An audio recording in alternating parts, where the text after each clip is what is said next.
Hey, yo.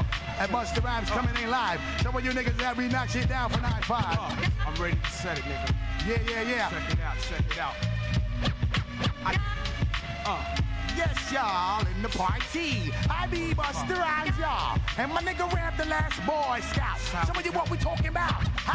Yo, feel me out. Listen to what I say. Listen to what I talk. Listen to how we walk. Hey, check it out. Listen to what I do. Yo, bust it out. Yo. Hey, yo. That Busta Rhymes coming in live. Some of you niggas that we knock shit down for 9-5. I'm ready to set it, nigga. Yeah. Freestyle flow to make the crowd just go. The old to the new to the old. The rhythm be working up on me, the crowd be jumping up on me, the people are waiting up on me to enter the stage and the rage, mad lions out the cage. Now it's time for me to engage, and bear witness, the lyrical fitness, the jumps, the dives, the leaps. Are you getting this? Next, to step up, microphone check up, KRS-One, so come and get your wreck up.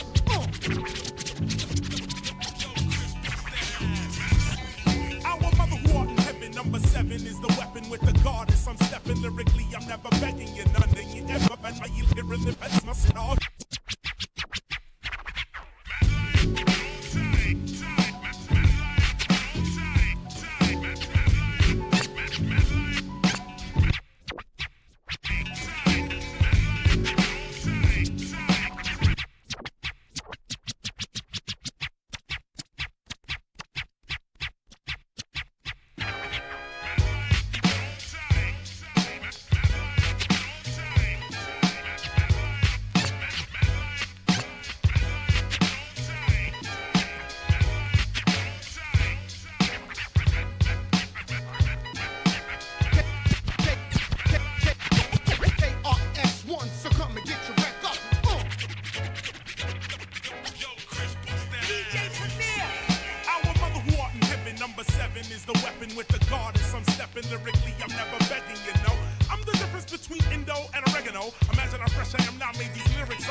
Overlooking in the form of a street, you know them well. Bet your ass this grass is greener than the 20-second cents of me, straight from Medina. You know the vibe. With Smith and Wesson, twist up the time. Piece of my people in the Ville. Piece of my heads in the style. We do or die, the test is stamina. So any challenger, we pass a motherfucker off to the damage.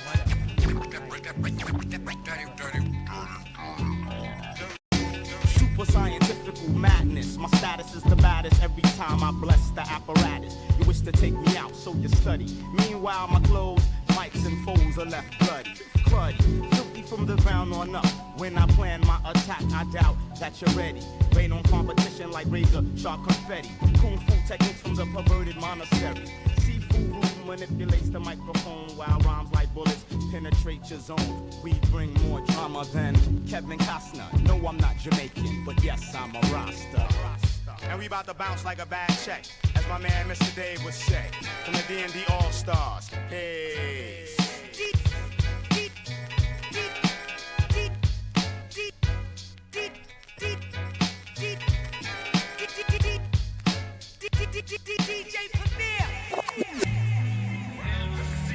What's the definition of a MC? What's the definition of a MC? Tell me. MC. What's the definition of a tell me. MC. What's the definition of a tell me. MC. I knew some MCs trying to maintain, looking for fame and the name in the rap game. But I'ma tell you what some brothers be going wrong, wildin' and freestyling. Some can't make a song, won't keep your deal long. Survival's only for the strongest and the sad. You got to go out for long jab. Everyone wants to rap, so it up like a hem. Johnny Wani, grab your mic, it's time to ham. See me clear when the picture ain't fuzzy. You love me, intelligent, brother kinda chubby. But back to the subject at hand. What's the definition of an MC, my man? Master of ceremony, get 'em on the floor. How could you make a move, rap a hardcore? You can't beat me, I use the word rapper. Not MC, cause master of the ceremony you can't be. On a journey where we're renowned, we get down. Run and spread the word around. We don't repeat the beats. The hell with competition. All we only want to know is the true definition. What's the definition of a MC? MC. What's the definition of a MC? Tell me. MC. What's the definition of a MC? Tell me. MC. What's the definition of a MC? Tell me. Take a trip to the depths of my mind. Beware, cause there's no telling on what you might find. I control my destiny. Ladies and gentlemen. I'm into rap, used to want to be as an infant. Deep Yes, sir. techniques I freak to, and if your soul a roll, knowledge to the weak. I'm back. Everyday chitter chatter, but once they learn that Ladies and gentlemen. Today get blazed, sitting on the corner. After quite some time away from my normal content, Your mind's going down and I'm back. in and out. That's what we're all about. Facts, wax, black. That's how we get taxed. We got a beautiful I can't stay. Tuesday news day. Johnny Wani gotta finish the song. Oh, that rhymes. did the track family, and we got busy, busy. The man Anyway, Hey now, you don't pay as hip hop head. I want to wish you a very hearty. Hey now. What's the definition? Hey now. Hey now. What's the definition of a Hey now. Hey now. definition of a What's the definition of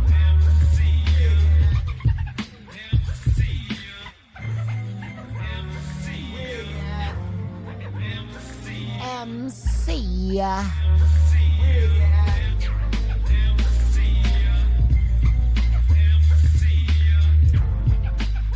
What's up, everybody? I'm live. It is a pleasure to be back live for you, ladies and gentlemen. Hey now. A first-time chatter dropping a hey now? Love that. Hey now. Hey now. Check out Sear real quick. I saw...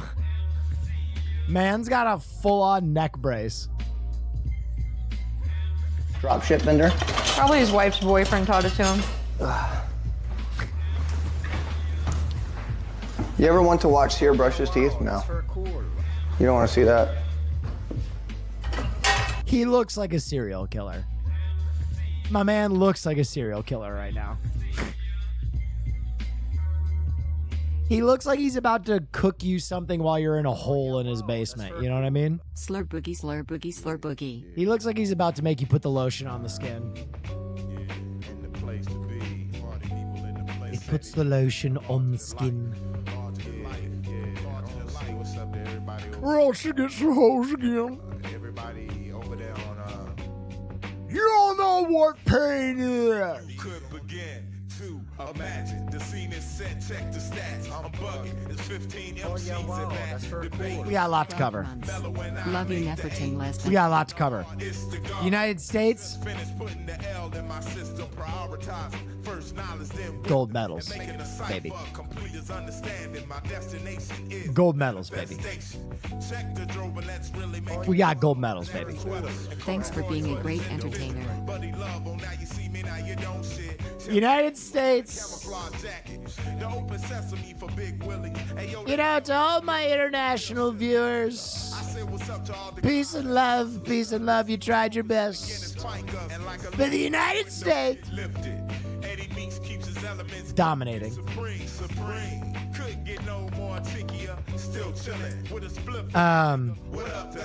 And we aren't done yet. That's right, baby.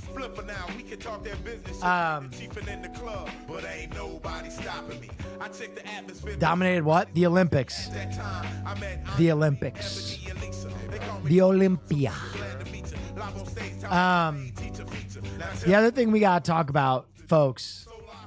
Hang on, let's get the mood music here. The other thing we gotta talk about. Streamer Neff.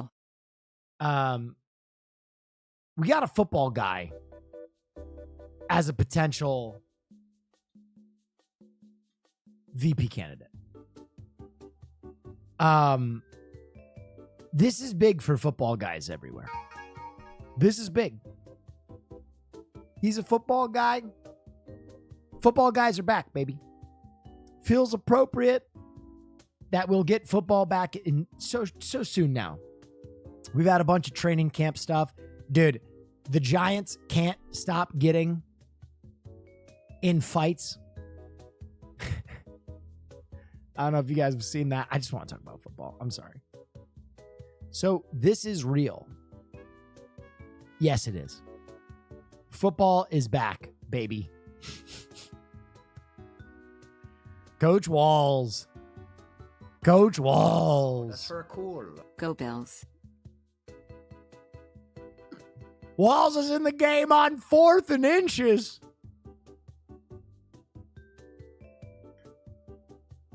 Kamala's varsity versus JV comment was a little cringeworthy. There's no way to continue arguing that the Democratic Party is not for working people when you have Tim motherfucking Walls, who is the most blue collar working class dude in America. I mean, Will Neff is so back on the fact that he was a football coach. Will texted me and said, Walls is a football guy. I'm so back. Yeah, we're back. And I was like, okay, how many shirts would Hulk Hogan have to rip for you to be? Yeah, I mean, listen, I'm a one-issue voter, guys. I'm a one-issue voter. And Hollywood Hulk Hogan ripping his shirt off was the first issue. But now the Democrats got a football guy. So that's my issue. So just when I thought I was at, they pulled me back in.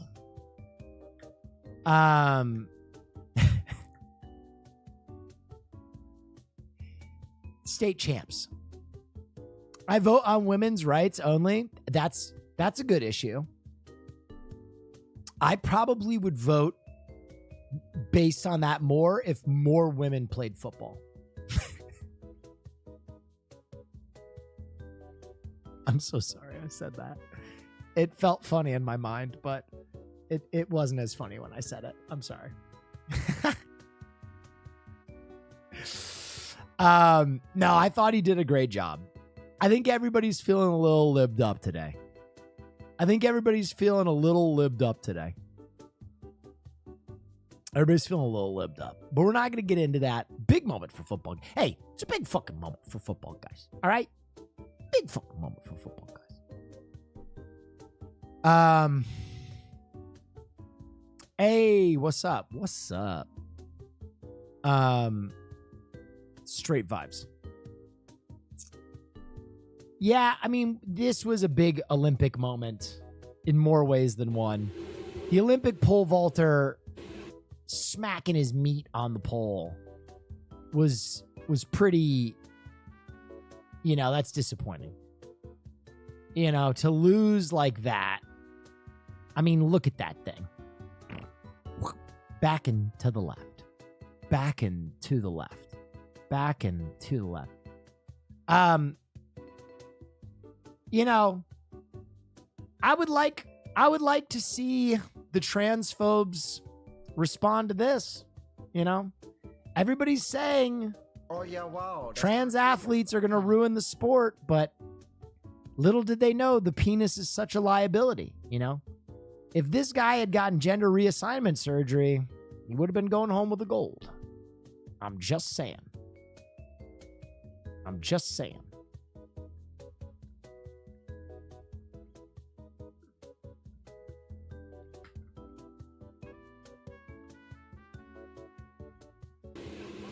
That is a joke, by the way. Please. I hate that I have to do that in the year of our Lord 2024. I think he would have knocked that bar anyway, but it is very funny that he smacked his wiener on the pole. There's guys, listen, I'm going to be honest with you. There are some things that are just intergalactically funny and will be funny till the end of time, right? Farts, number one.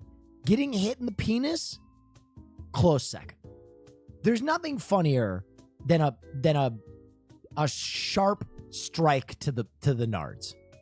It's just good, clean comedy. There's something about there's a clip from The Simpsons that I always think about.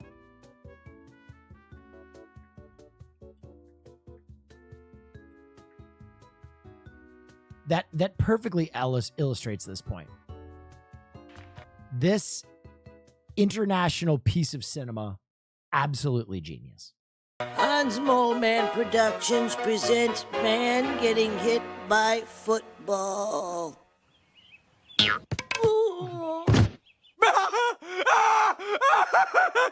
This contest is over. Give that man the $10,000. This isn't America's Funniest Home Videos. But the ball is groin.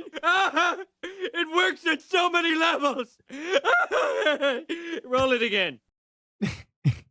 Okay, Homer. Mole Man Productions presents Man Getting Hit by Football. The sound effect. Oh, it's so good. It's so good. All right, someone sent me to this a few times. Let me see what this is. Hold on. Avoid the trash talking teens. Well, not teens, but trash talking kids, because one of them live in my damn house. And I played my son a couple of nights ago, and he beat me. I threw 2 pick sixes. Or it was 2 nights ago. And so this morning, Sunday morning, I told him on our way to church, when you get home, fire that thing up. We fired it up, and you know what I did? I went full old man on his Navy. Triple option that boy to sleep. Oh, no. Yeah. On that man. Yep. Yeah. Read the tackle. Oh, you crashed it down? Guess what? Hit the edge on him. Flip it. I threw the ball. You know how you avoid pick sixes? You don't throw the ball. Threw that thing 0 times. 0. 21 0. them. 0 passes. 21 skunked that. Listen, I said this. Okay, we won't go too much into NCAA football, but I told you guys, the secret to beating NCAA football is to run like 2 plays. And if they work, they will work like 70% of the time, and that's it. That's all you need. And you just run those plays over and over and over again, and you can grind people out. Man, in the first half, I'm sorry to my alma mater, Maryland Terrapins, but y'all got that beating that crab bowl against the midshipmen. Came out there with their O-lineman weighing 223. If you're watching the YouTube right now, I can almost guarantee you that there is a meme up of Dominique Foxer's face in black and white that says kids like Michael Jordan. Yeah. Like this is Dominique trying to make sure that his son doesn't enjoy the intricacies of football. To me. You know how you learn? You learn through pain. Yes. You know what? I bet he was more disciplined defense next time because he was popping to me the night before when he was winning. This is such a based take. You know, I don't believe in all this like participation medals are bad for kids. You know, I think in a certain way it encourages kids, right? I think in sports, you don't always have to be first. You don't always have to, win. But in video games, never let kids win. In video games, you must always crush children. You must absolutely destroy them in video games. It is good for their soul. It is the young people in my family have been humbled by me in video games so many times. It's a rite of passage. It is a rite of passage. I remember I came home and my nephew Trey thought he was really good in NBA 2K. He thought he was the cheese and biscuits. And he beat me and he started talking that good shit. And so, I wasn't going to talk about the fact that he was playing as Golden State at the time, which was totally overpowered. I was going to let him have it, but then he had to talk. And so I played as the Seattle Supersonics, right? The Sean Kemp years. And I absolutely put a circus whooping on him. It was disgusting. I ground him into the dirt. And I called his father in the room to make him watch. And together we made fun of his son. And it was good for him. That was good for him. That was developmental. That's being a good uncle. That is, listen, there are a lot of things. And he was in my ear. I love this. He was in my ear. In my ear. And I have a household rule is the gloves come off at 10 years old. That's right. I told my oldest daughter that, and all the kids, up until 10, we'll play around. You might win, you could get a couple, but at 10 years old, the gloves come off. And I was giving him that. I was playing full, doing my best. Sweat mode. That's for a cool. Sweat mode. Bam. I personally cannot. This is the best take I've ever heard. This is such a good take. I can't believe how much I agree with that, man. I can't believe how much I agree with that, man. Make kids lose at video games again.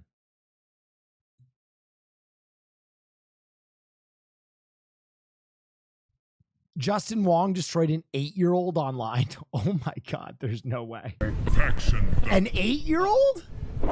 Talker? We got a talker. Hi. Oh shit. Hi, bud. Oh Can you fuck. talk to me? Oh my God. Let's go easy on me, okay? I'm new. The greatest fighting game player of all time hears the little kid go, "You have to be easy on me." So I'm new to the game. I don't have that many. Why are you picking Jack? I want to be Jack too. I want to be Liu Kang.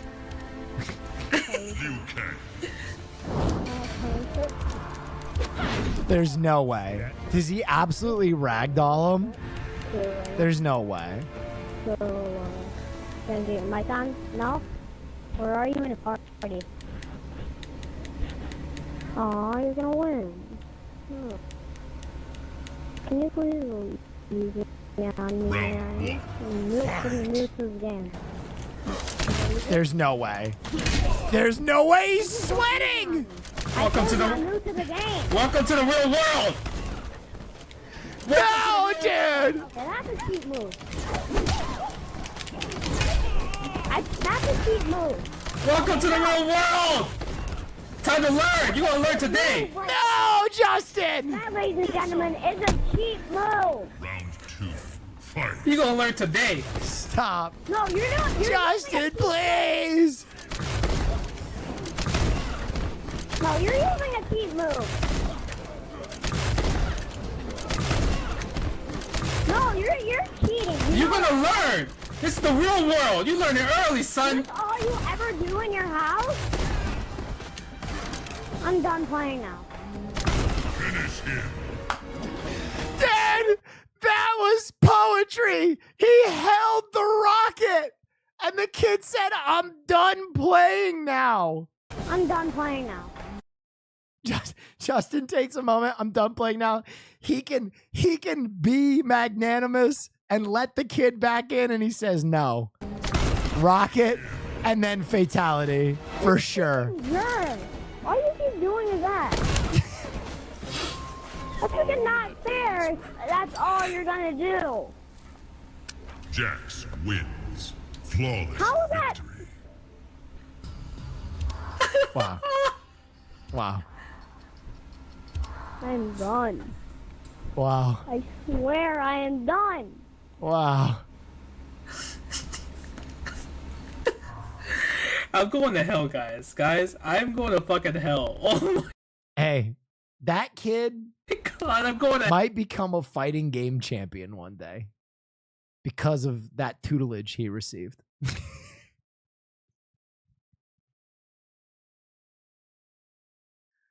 Or he might, go into STEM because he received good knowledge that maybe video games weren't for him. Holy smokes. I'd watch that Revenge movie. Yeah, that'd be a good ass movie. And he never played it, dude. Him just silently saying, I'm done. I'm done. I'm done. It's dude, him holding the rocket was incredible.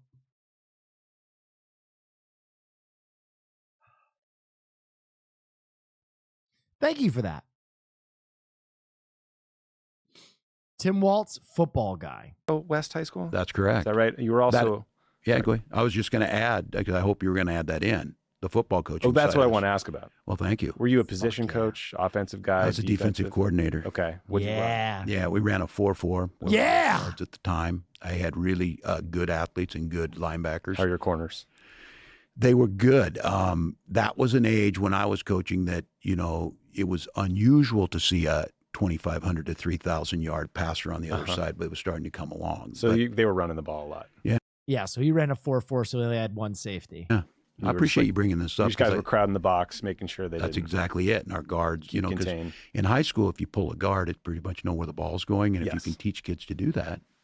Like student body right, student body left, that kind of stuff. Yeah. Everyone is tuning Thank you out. for not allowing the yearbook to close on this chapter of my life. I do think it's important. I like this. Dude, when he said don't close the yearbook, and all of the chatters in fucking Hassan's chat had no idea what he was talking about, it was one of the most pure moments. It was so pure. When Walls goes, don't close the yearbook. And all of Hassan's never played sports in their entire universe chatters were like, what's he mean? What is he talking about? What the fuck? I was like, that is hilarious, bro. That is so funny. Don't close the yearbook, baby. State champs. It is important. And I have to. Wait, what does that mean? That's basically saying it's like a way of being I peaked in high school, kind of. Like I was a state champ in high school. Don't close the yearbook. You know what I mean? Kind of like a take a look at my yearbook type of 2007 state champ, baby. It's like that kind of, it's him kind of being silly. It's very funny. Oh, so Nick? Exactly. That's a great way to explain it to chatters. It's like when Nick Pollum is 2001 JV hockey champ. That's exactly what he's doing. Tell people this. So look, I did 24 years in the military. I was teaching, and then I started running for Congress. I'm absolutely convinced, and people have told me this, no, it's because you won that state championship. Really? You guys won that. Well, we were 0-27. When I took the job, they said, what? 0-27? Wait, what? Well, we're kind of struggling. We were 0-27, but I had 0-20. What? Guys, that is almost in high school football. That's probably 3 full seasons of not winning a single game. That is crazy. That is nuts. Some other coaches I worked with who were great guys, and we said, this is nonsense. Let's just turn this thing around. 3 years later, state champion. Now they're the 3 years later, state champs. State powerhouse. You guys went from 0-27 to state champs in 3 years? Yeah. Who was your steroid guy? He can't answer that. He simply can't answer that. Pod Save America almost destroyed Walls as a politician, because if Walls had chosen to answer that, he'd be on the couch. No, we got him Jesse in the weight Ventura? room. No? No. Oh. So That's That shit is so funny, bro. I'm balls to the wall. Dude, I hate how libbed up I am for Walls. I'm so fucking libbed up on him. He hit me right in the fucking good shit.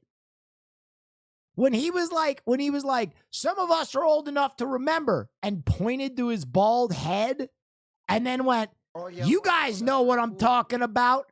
See these old white dudes? I was like, oh my, this dude's fucking hilarious. Hilarious. Oh yeah, wow, that's very cool. Former you bitches taking my waltz from me has radicalized me. Togo. Oh yeah, wow, that's very cool. Yep. Former Titans LB Colin Alred is running for Texas Senate too. Interesting. How soon is your morning poo? I don't know what you mean. I actually don't know what you mean. LOL, his turkey special take is so funny. Yeah, he's just a funny guy. From the window to the walls. Like at what time of day do you take your first poop each day? I don't know. Cause hey Will, I think the volume for your mic is a bit low. All right, is that better? Juicing. There you go. That should be juiced. I don't know, because I walk Farley first every day, which is like the first hour of my day every day is walking Farley. So usually all I'm doing for the first hour is taking Farley for a walk.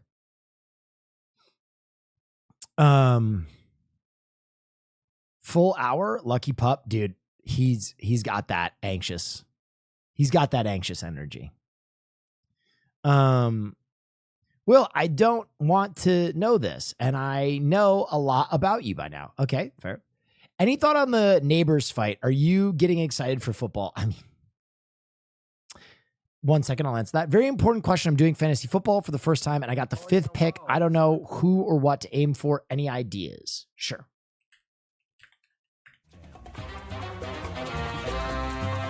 Whoa! Thank you. Thank you. Thank you. Thank you for the 5. I appreciate you. And Reckless, I appreciate you too. Realistically. Oh yeah, wow, that's very cool. I think you might get the best player in the draft. In my opinion, in my humble opinion, I am a Jets fan. I'm going to tell you right now, Breece Hall is my running back 1 in the draft. And if you can get him at 5, I always like to go backs over wide receivers. I'm old school with fantasy football. The only reason he's my RB1 is because of Christian McCaffrey's calf injury. Christian McCaffrey has a calf injury that I think could blow up. He's not participating in any of preseason. And I don't like taking players that I think are going to get injured.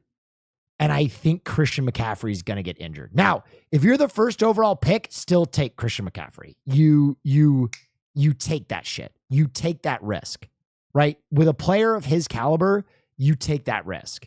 But Breece Hall, for me, is just a very safe bet. If you can get Justin Jefferson, I think, I'm going to be honest, I think Garrett Wilson's way too high here, by the way. Garrett Wilson is way too high. I would not take Garrett Wilson with the 10th pick. I would not. I think Justin Jefferson's too high because I don't think anybody's going to be throwing him the ball. I really worry about Minnesota's passing game. Wow, that's very cool. I would take Amon-Ra before I took Justin Jefferson in my personal opinion. In my personal opinion there. If you can get any of these 4 players at the 5 spot, take them though. If you can get any of these guys, I would take them. But this is going to be your first overall draft pick. The one I could see sliding is maybe Jamar, because someone might take Brees or Bijan if they're running back focused like I am. But where do you have Najee going? Najee has been such a fucking bust the last few years, man. He's been such a fucking letdown. CMC is already sitting out the whole preseason with a calf strain. I already said that. That's why he's a liability. He's got a bad calf problem.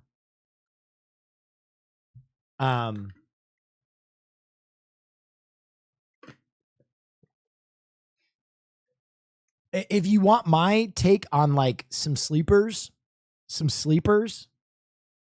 Yeah, wow, that's very cool. I think Puka Nacua might slide. And I'm not talking about like sliding into the 3rd round, but Puka might be one of those guys where if you pick last in your league, let's say you're the 12th pick, right? You might be able to go back to back on Puka. So you might be able to pick up a running back like a Gibbs and then grab Puka with the next pick. I think Puka Nacua is going to have really good production. Really, really good production. Brandon Ayuk is either going to go up or down depending on what team he lands on. Chris Olave, I wouldn't touch. I wouldn't touch anybody on New Orleans. New Orleans, I think, is going to have a way worse season than people think. I think they're going to have a way worse season than people think.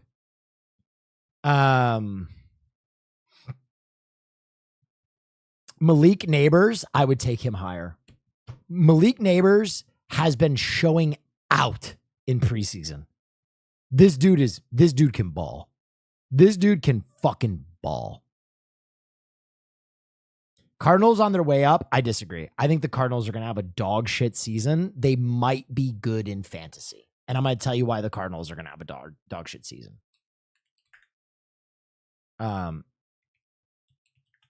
Their schedule is impossible. Their schedule sucks. The Cardinals, if you look at their schedule, it is the worst. The fucking dude, look at how they start their season. They start their season Bills, Rams, Lions, 49ers, Packers, Chargers, Dolphins, Bears, like their season is fucked, dog. Their season is fucked. Like this right here is such a hard game to come back. Okay, so like truly, if I'm giving you an honest win-loss, this is an L, this is an L, this is an L. So they start 0-3, 1-3, 1-4, 1-5, 1-6, 1-7, 2-7, 2-8, 3-8, 4-8, 5-8, 6-8, 7-8, 7-9, 7-10. I think they have a 7-win season if they show up. I think that's like a good bet on where they end up.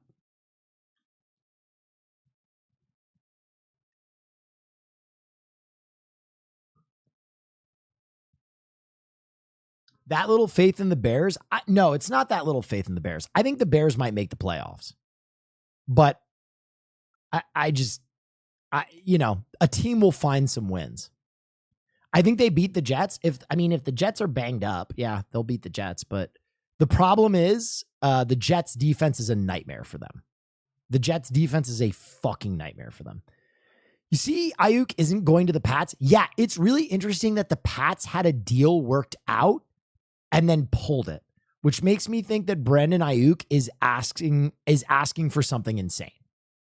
My thoughts are that Brandon Ayuk got his way with the 49ers, and the 49ers were finally like, Derrick Henry on the fuck it, you can go. You can go. You can go. We'll work out a deal with you. They worked out a deal with the Browns and the Patriots. And I think he went to the Patriots and was like, here's what I want. And the Patriots were like, no, and pulled their deal. And I think the reason he did that is because he doesn't want to be on the Patriots. He doesn't want to be on the Patriots. He wants to be on a winning team. So he might give the Browns a better deal. Be realistic. Do you think Rodgers is still Rodgers? No, I don't. I don't think Rodgers is still Rodgers. But Rodgers doesn't have to be Rodgers. All Rodgers has to do is be a passable quarterback. And the Jets have one of the best teams in the NFL. The Jets have, for the last 13 seasons, had the worst quarterback play in the NFL every year. The Jets have been ranked 31st in quarterback play for the last 13 years. We have had the worst quarterback in football the last 13 years, period. Like, full stop. If you look at any of the statistics, we have had the worst quarterback play. So when you have a team that has probably the best defense in football, when you have a team that upgraded their O-line like crazy, when you have a team that has probably the third or fourth best running back in football, they're going to grind you out. If you have a quarterback that can make decent plays, the best, yeah, I do think the Jets have the best defense in football. I'll maintain that. Keep lying to yourself? I mean, I don't know what I'm lying about. Here's my problem. I don't think Aaron Rodgers is a liability in terms of his talent. I think he's a liability in terms of his health. I think our team has a bunch of health liabilities.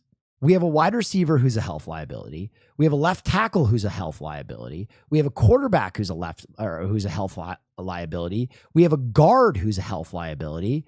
And if all of those people who frequently get hurt again, it's over.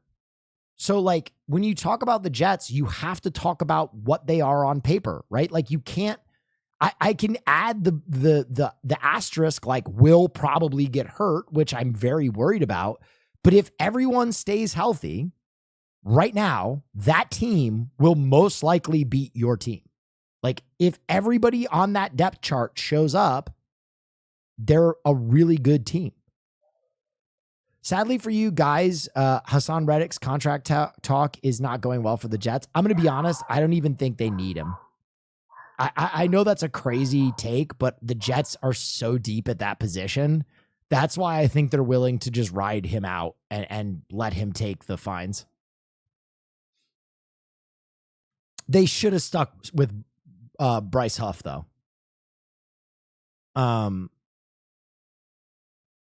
Horrendous breakdown of Jets next season. Why your team sucks. Jets 2024. Neighbors or it's just writing. Who has the better year? Neighbors or Pickens? I'm not. I'll be honest with you. Pickens is a dog. Pickens is a dog. You are forgetting one key component. They are the Jets. Okay, I love takes like this because you're dumb. You're a dummy. Like because you could say the same thing about the Texans, right? Texans are gonna Texan. Texans are gonna Texan. Texans are always gonna be terrible. They're gonna be dog shit. They're the Texans until they get a franchise quarterback. And now they're fucking like they're playoff favorites. Like everybody thinks they're going to win the AFC. So like if you get decent players on your team is going to succeed. The problem is the Jets have not had a quarterback in 13 years. We have not had a quarterback.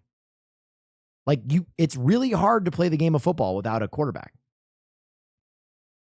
You could say that about the Chiefs too. Yeah, exactly. Or the Browns. The Browns are going to... Sanchez had one of the hardest fall-offs in history. Like, he really... Fitzmagic eraser. Fitzmagic was the best quarterback we've had. Fitzpatrick is the best quarterback we've had in 13 years. That was the best quarterback play. And he was a backup quarterback on every other team he was on. Just keep that in mind.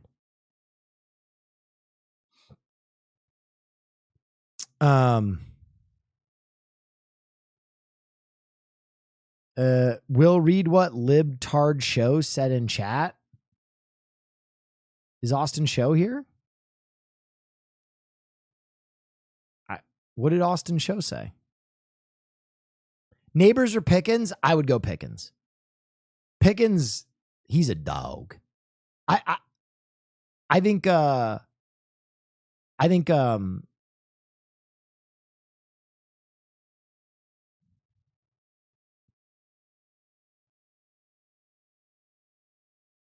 wait, did I? Oh, Dan Lib. Oh my God, dude.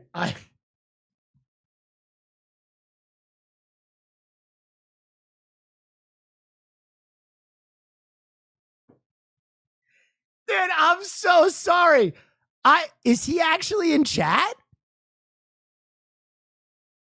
Okay, is he actually in chat? I thought, okay, this is very embarrassing. This is very, Dan, this is very embarrassing because my friend is called Austin Show and he's a big lib.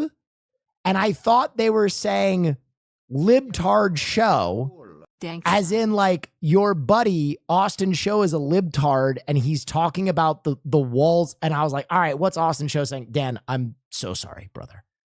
I'm so sorry. I'm dyslexic. I'm actually nervous. If you want me on your show, I will come on anytime. It's not Dan. Am I being fucked with? Look, I got all nervous for nothing. You guys are terrible. You guys are actually terrible.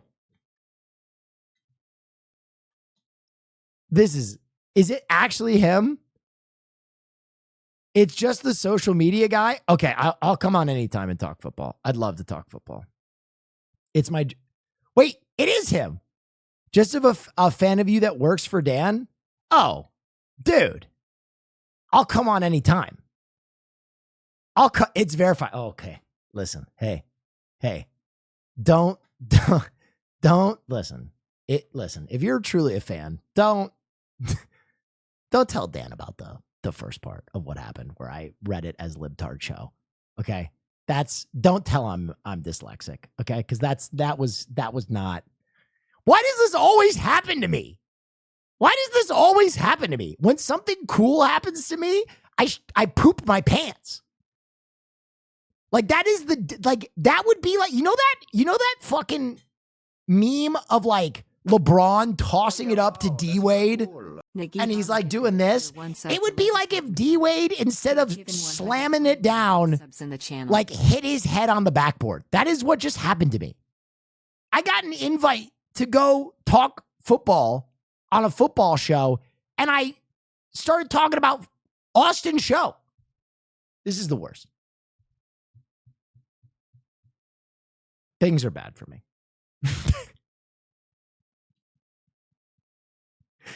This is terrible. Yes, I would be happy to come on. I love to talk football. Actually, much to the chagrin of the majority of my audience. I call it the fastest 5 minutes in football because after that, people start rioting. They're like, that's too much football. But I mean, it's a big Walls. Yeah, wow, that's for VP nominee. He's a big football guy. So we're talking football. Thanks for the gifted sub. Hey, you're welcome. Thanks for coming by. I'm glad you're a fan. That's really cool. Please reach out to my mod, Nisu, if you're actually serious about me swinging by. I would make any time work. I would make any time work if you ever wanted to have me on or anything you want to do. I'm ballsy. I don't take no shit yes. from anyone. This is just like when you met Tom Brady at ski resort and pooped your pants. Why are you bringing up all my most cringe moments? Cool. Carbine734 gifted a tier 1 sub to Darts and Dabs. That was bad. That was so bad. There he was, the GOAT. And I literally was like, cool weather we're having. Fuck. Shit. I felt like Chris Farley in the Farley interviews where he's like, you remember in that movie when you said hasta la vista? That was so cool. That was. Oh yeah, wow, that's very cool. Ashley Alexander Trent gifted a tier 1 sub to Blankfoot. Yeah, I got the illness, man. By the way, that Pickens versus Neighbors thing, let me digress. I think if you're talking about fantasy, Malik Neighbors should go higher than you think. I would be very comfortable taking Malik Neighbors in the second round or end of the second round. And I think most leagues he'll go in the third round. But I think he'll be an earner for you. And I think Danny Dimes is going to have a better season than people think. I think he's going to have Neighbors clears by a mile with peace and love. Peace and love. Pickens is a dog. And with peace and love to Kenny Pickett, I know Russell Wilson gets a lot of shit. I know Russell Wilson has gotten a lot of shit, but he is an upgrade. He is an upgrade from Pickett. And Pickens he's legit, man. He's legit. Russ lost the job already? Is that confirmed?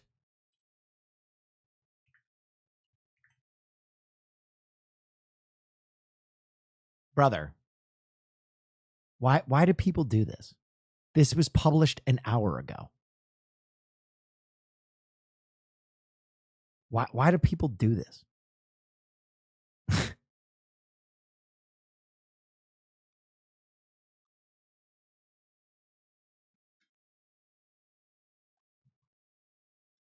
Fields is backup. I think Fields actually, I'm going to tell you what I would do with Fields.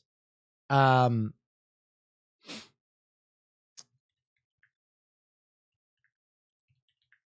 going to tell you what I would do with Fields. There is a player that not nearly enough people talk about in Taysom Hill. Taysom Hill, for the Saints, has quietly been an awesome yards earner. And he basically is like a gadget quarterback where they will put him in and he'll get you 5 yards, right? He will get you 5 yards. And I think the Steelers, if they did any kind of homework on Fields, should have a package for him. That's it. They should have the Taysom Hill package for Fields, right? If it is 3rd and 4 on the opponent's side of the field, you put Fields in a different package and you let him run the ball. Or you make the other team think you're going to run the ball and then you dump it. I think that is where he can get a lot of utility, in my opinion. All right. Anyone else have any questions about football before we move on, before we get into the news? No. Okay. Well, you don't have to all caps it like that. Okay. 2 people did that. Okay. 3 people. That's okay. Great. Okay. We're not gonna. Okay. We won't. Okay. All right. I hear you. I hear you. I hear you. I hear you.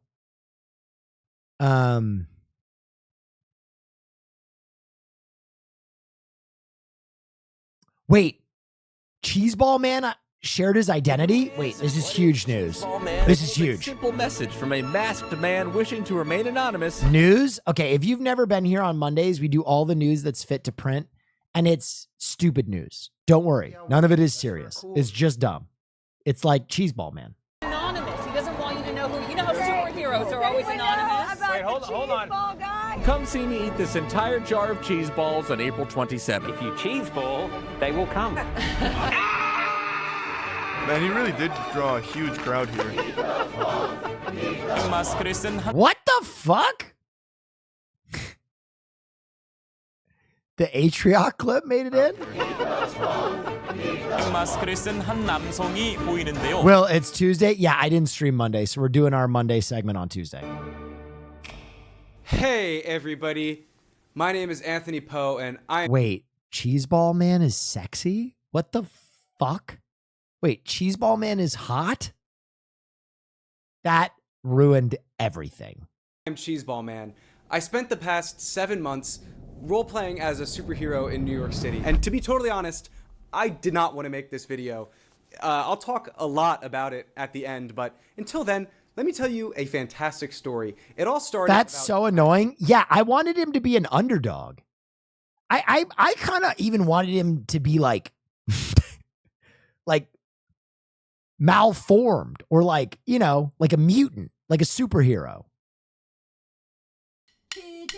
This guy in Philadelphia ate this entire rotisserie chicken, so I decided to eat an entire jar of cheese balls, but I decided to do it a little bit differently, you know, with the whole costume. I'm gonna hang up 400 of these posters and see who comes. So I hung up 420 posters like a month in advance, and Cheeseball Man was disfigured. Yeah, I wanted him to be disfigured. Okay. Hey, I don't know why, but in my head canon, Cheeseball Man was disfigured on the internet, but I didn't know how many people would show up to this event. Hey everybody, Cheeseball Man 427 here. I'm in New York City right now, and today is April 27th, 2024. 1,000 people RSVP'd to the eating a jar of cheese. Well, that's fucked up. No, because it was like a moment of like achievement. I wanted him to be from the streets. I wanted him to be one of us. I wanted him to be hard luck, ramshackle, not some hot, popular guy. Cheeseball Man was for the people. Square Park. Okay. Not like that, Haas. I'm gonna get arrested. Let's roleplay it. You'll be a police officer trying to arrest me really quick. Sir, it's his idea! It's all his idea! It was his idea! All right, T-minus about an hour until the event. Or rather, I should say T-minus about 1 hour until I get arrested and my entire life changes forever. T-minus 1 hour until I have a criminal history. T-minus 1 hour until I disappoint my parents. T-minus 1 hour until I have an army of 1,000 people and command them to charge the police and steal their service weapons. Hey, wait, what? Square Park. Union Square Park at 3 p.m. I'm gonna be eating these whole things. The whole thing. Really? Whole thing, yep. Nux. Hell yeah, yep. You ready to eat cheese balls? I am. I'll be there. Oh, actually? Yeah, I'll be there. Oh, fantastic. Yeah. Soon, one day, this I wonder if he thought at any point it was going to be as big as it was. whole world will know Cheeseball Man 427. I don't want to put the balaclava on to draw attention, but there's like 30 minutes left until this thing happens. There are so many people. Oh my god. How did you guys hear about it? I saw a poster. We came here just for this. We saw his poster last week. Should I just not do it? Should I just not do it? Should I just quit? Should I just not do it? All of these beautiful New Yorkers came out to see one thing, and it was time to give it to them.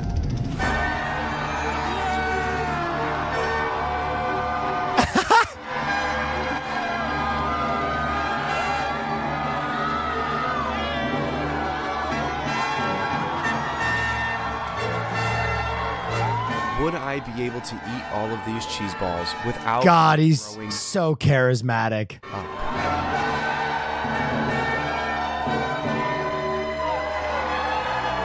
Today I will be eating this entire jar of cheese balls. I am pretty sure NYPD will show up and take me out in handcuffs. So I will try to finish as much of this as possible. Dude, you know, one thing I'm a little disappointed on, hear me out. I really like Walls. But if Cheeseball Man was the VP, now that's some, no one cared who I was till I put on the mask. I think we could all come together as a country if Cheeseball Man was the VP.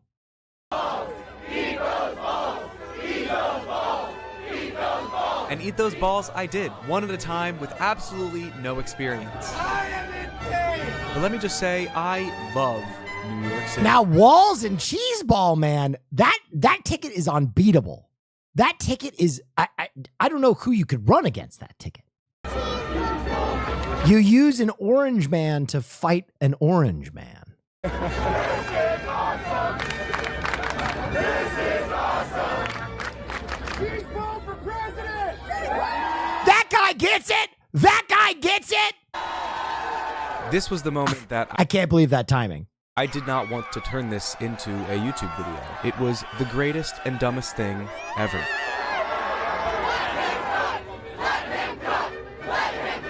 I am not a professional eater in any capacity. I weigh 100 from anyone. Yes. No one cared who I was until I ate those balls. No one cared who I was until I ate those balls. And 10 pounds soaking They're expecting to find someone in the cheese ball container, brother. wet, and this is 985 cheese balls.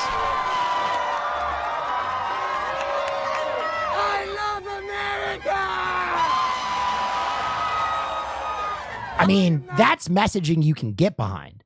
Screaming "I love America" out of a vuvuzela? Cheeseball Man 427, you guys are! And with nearly 2,500 calories of cheese balls already in my system, there was but a single Cheeseball one. Man is the hero we need, not the hero we deserve. That's right.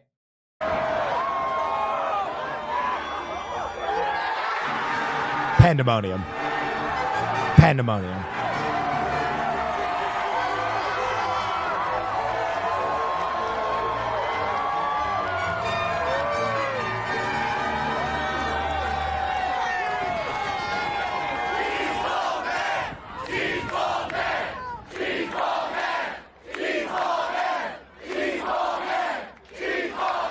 I've only got one question. Same time next year? Yeah! I sat there for like an hour and a half and signed like hundreds of autographs as this fake, stupid little character. And I thought this would be it. That was until I went home. Immediately, I took a couple interviews, not thinking anything would really come from it. But when I woke up the next morning, my life Cool shot. changed. I was on every single news channel. Over 50 million views of the event had appeared online just within the first day. Yes. I was getting requested to do cameos. People were asking for me to send feet pictures. And by the way, I'm not going to send feet pictures. What? You some of my Pokemon that I got here. I was all over the internet. I wasn't planning on this to be a career, but it had low-key become one. I was doing charity events. I got to give over $10,000 to charities and to people of New York That is awesome. City, which is crazy. I got sponsorship opportunities. My favorite clothing company wanted to sponsor Cheeseball Man, and I was like, hey, I'm actually a YouTuber. So yeah, this video is sponsored by them, but also like it's a strong word because like this is a dream collaboration. Buy their clothes. Cheeseball Man was much bigger than Anthony Poe had ever been, and also, honest to God, more enjoyable. People invited me to things. They put up billboards of me. I got to make stupid videos and people enjoyed them. I wanted to be Cheeseball Man forever. And so at this point, you're probably like, well, then why are you making this video? It's because of you guys! Every I time. don't take no shit from anyone. Yeah. You merely adopted the balls. I was born in the balls.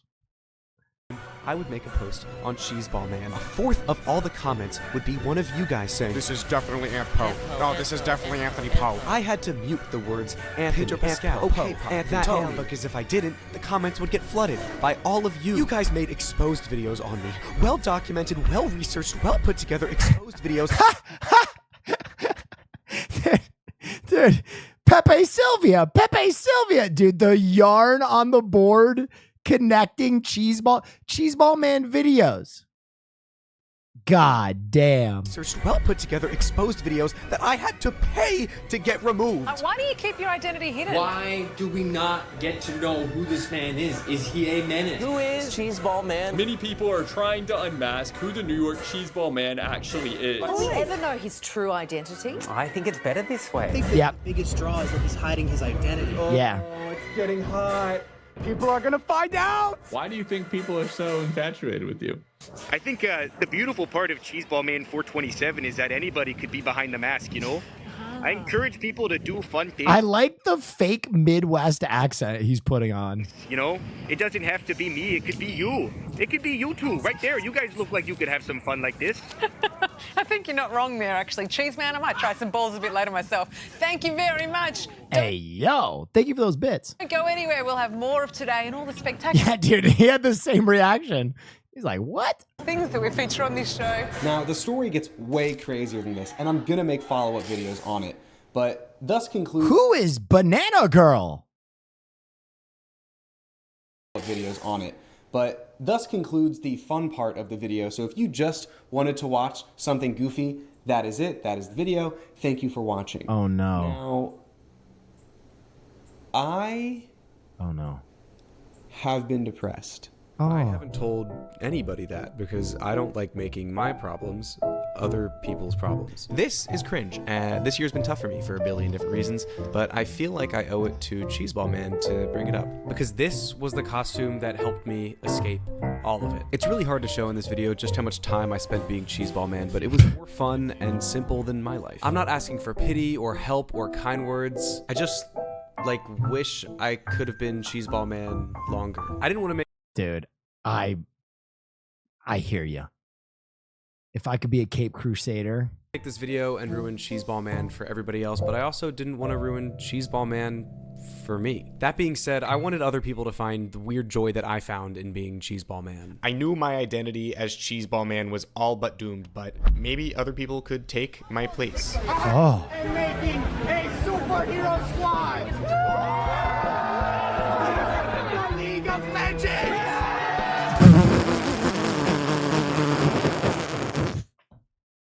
Yo, Riot is pissed. Riot is fucking livid. Riot is absolutely steaming right now. The what? What the fuck did he say?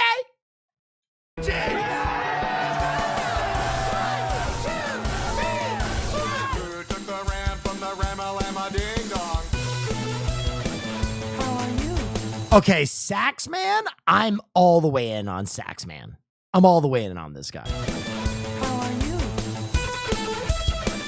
Fine, thank you. I'm probably going to be releasing 1 or 2 more videos about this whole story. It gets crazy, and it absolutely would not have been possible without cool shirts. Hey, support me by supporting them. If you use code AMPCO, consider us friends, you get 10% off, and that's no lie. These shirts have so much character, it should be a crime. Yo, range of styles from this is a paid promotion.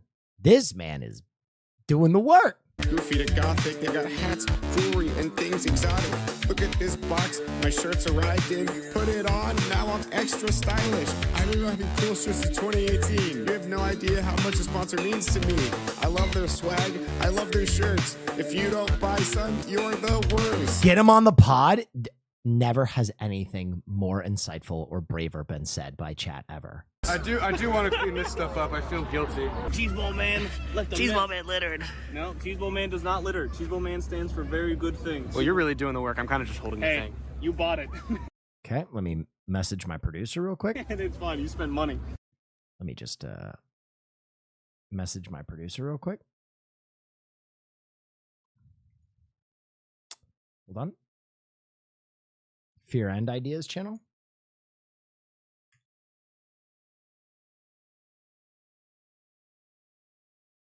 I would like to get Anthony Poe, Cheeseball Man on the pod, please. And I think we should all eat cheese balls during.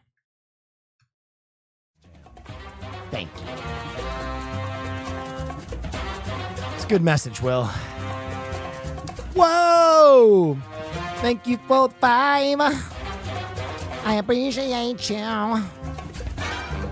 I appreciate you.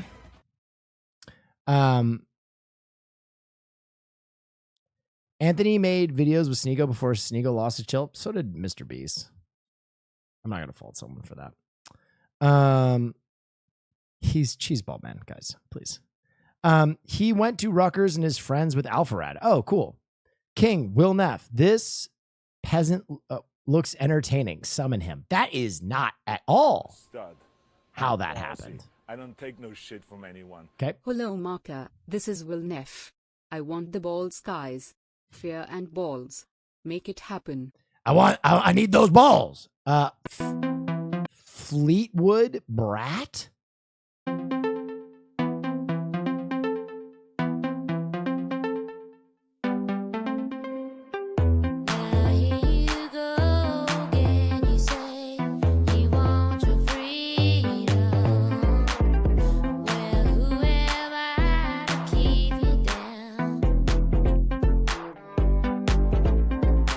Okay, I'm going to be honest. This is like the first time I had ketchup on a carrot where like my mouth didn't know what to do. Where I was like, I like this, but it's kind of gross. I'm experiencing the same thing right now.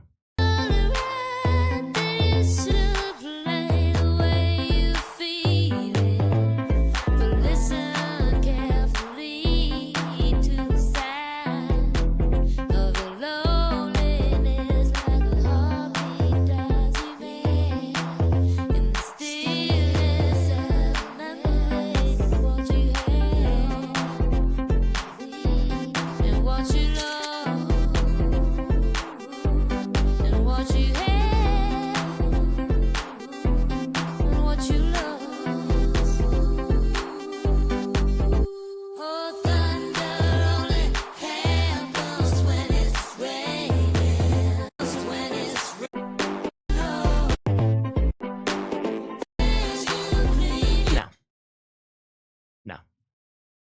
It's entertaining, but that's a no for me, dog. That's a no for me, dog. I'm sorry, but Dreams is maybe the top 10 song of all time. It's really hard. What? Huh? What? Fuck. You guys know what a big Fleetwood fan I am.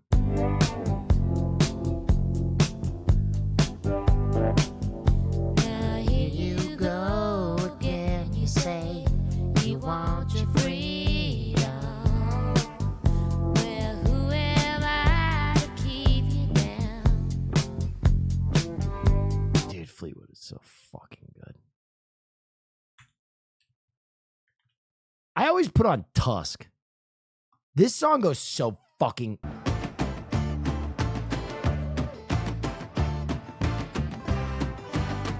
Just tell me that you want me.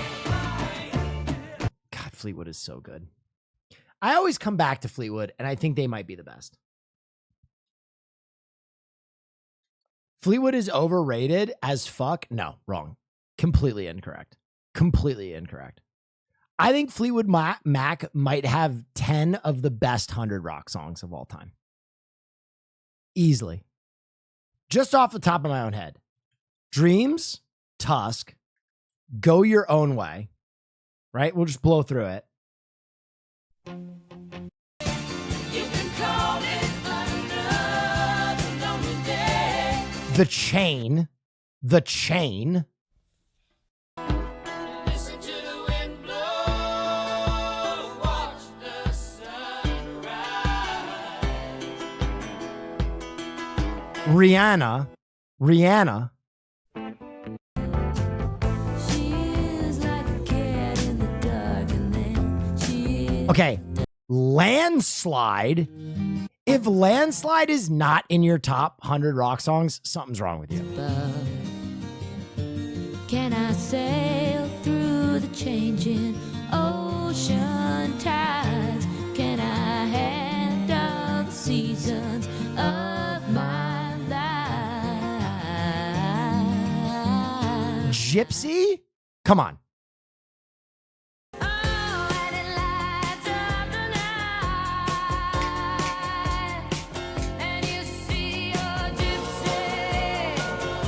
Everywhere? Bro, everywhere?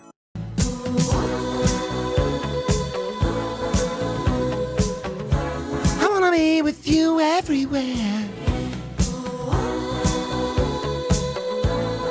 Silver Springs?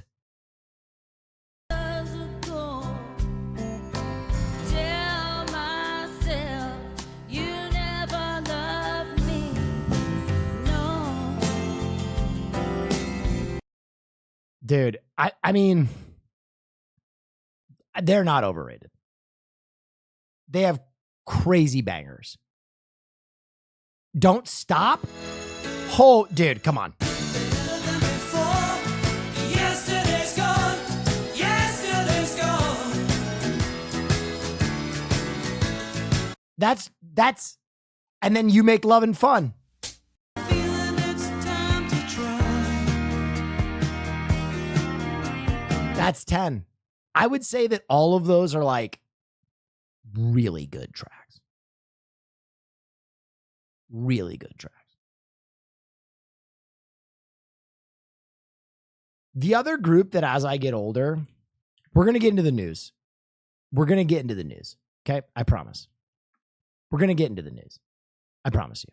Right after this. The other group that as I get older, the more I listen to of them, and they just have nothing but fucking hits, is Steely Dan. Steely Dan is actually fucking crazy. Surely we'll screen out the sorrow, but where are you tomorrow? I can't cry anymore. You run around,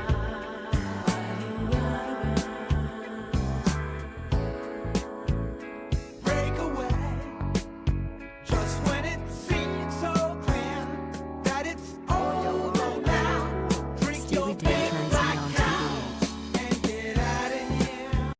Jesus. That is an absolute banger. Haas, do you have that overlay that you want me to use? I think Haas is here. I see him triggering some things. Message me, because we got to do the news now. This was insane. WWE moment while Haas types to me. Are you a Grateful Dead fan? Yeah. And now Knight sent through the second rope out to the apron. Logan Paul, look at that! That springboard clothesline. And I'm not entirely sure, but I don't know if the right hand made contact with LA Knight or Logan's When did this happen? arm. Either way, spells bad news for the challenger. Let's not forget he's got that steel plate in his right hand. Titanium reinforced. As if Logan's hands weren't. Dude, I wish I had Logan's body. I mean that. This dude is so cut. Dangerous enough on their own. Logan, obviously newer to the business, been a champion a long time, but him knowing that LA Knight was going to be sitting there This weekend? Okay. That is actually fucking sick. That is actually fucking sick, bro. Holy shit, dude. knowing that LA Knight was going to be sitting there as he's He's actually probably up there with like Ricochet as like the best wrestler on the roster right now. He's so good at wrestling. Springboard moonsault by Paul. Good job. Absolutely incredible. That was nuts. The suddenness of that move by Paul. This man is unfathomable. What he is able to do all the time in every business is outrageous. All the way to the top rope.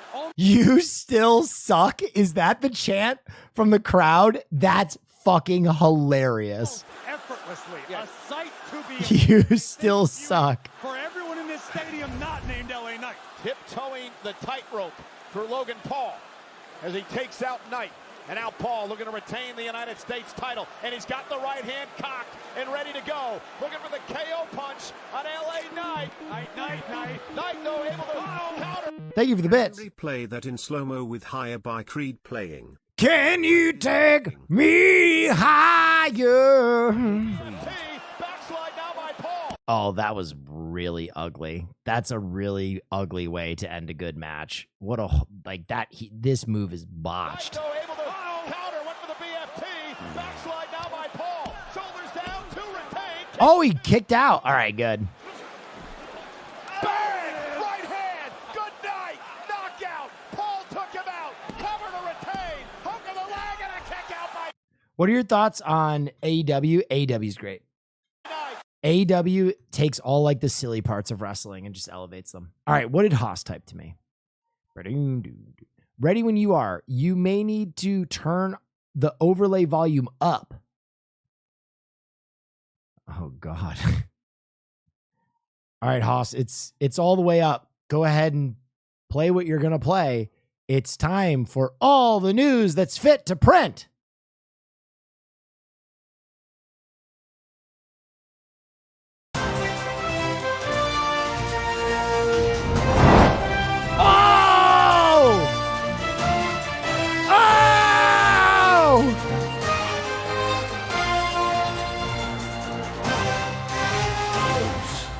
These days, everyone wants to be an anchorman and do the news, but everyone else is a fake and a phony. This is the only real news on this fucking platform. If you want to know what matters in this sad little world, this is the only place to get all the news that's fit to print. Brought to you by the Badass Boss, and hosted by the one and only, your mother-fucking favorite anchor, Will Neff.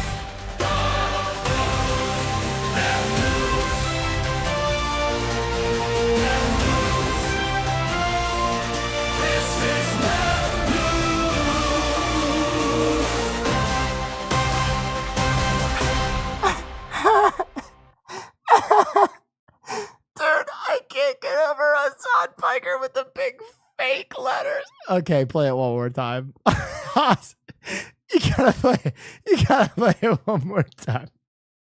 I'm sorry, that was fucking incredible.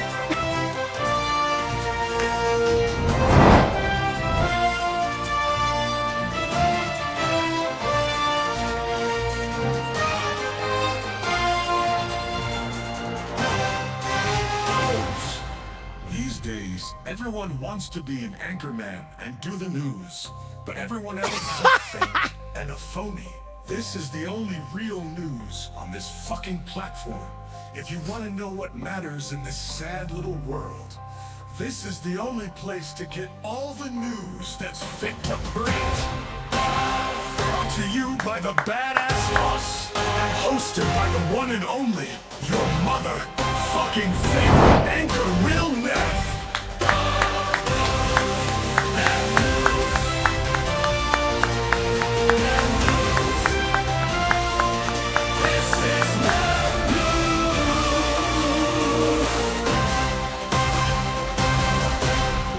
Neff, let's go. That is why he's the best Let's go. in the fucking biz. That is absolutely fucking Stud. insane. Ballsy. I don't take no shit from anyone. My God, it's just beautiful. Dude. Okay. Chat. Haas is on vacation right now. Visiting family. Haas. I'm sending you $2,000 right now. That was fucking insane, bro. Enjoy your vacation. Take your family out to dinner on me. That was fucking ridiculous, dude. Are you fucking kidding me? Holy shit, dude. Haas. Unreal, bro. Unreal.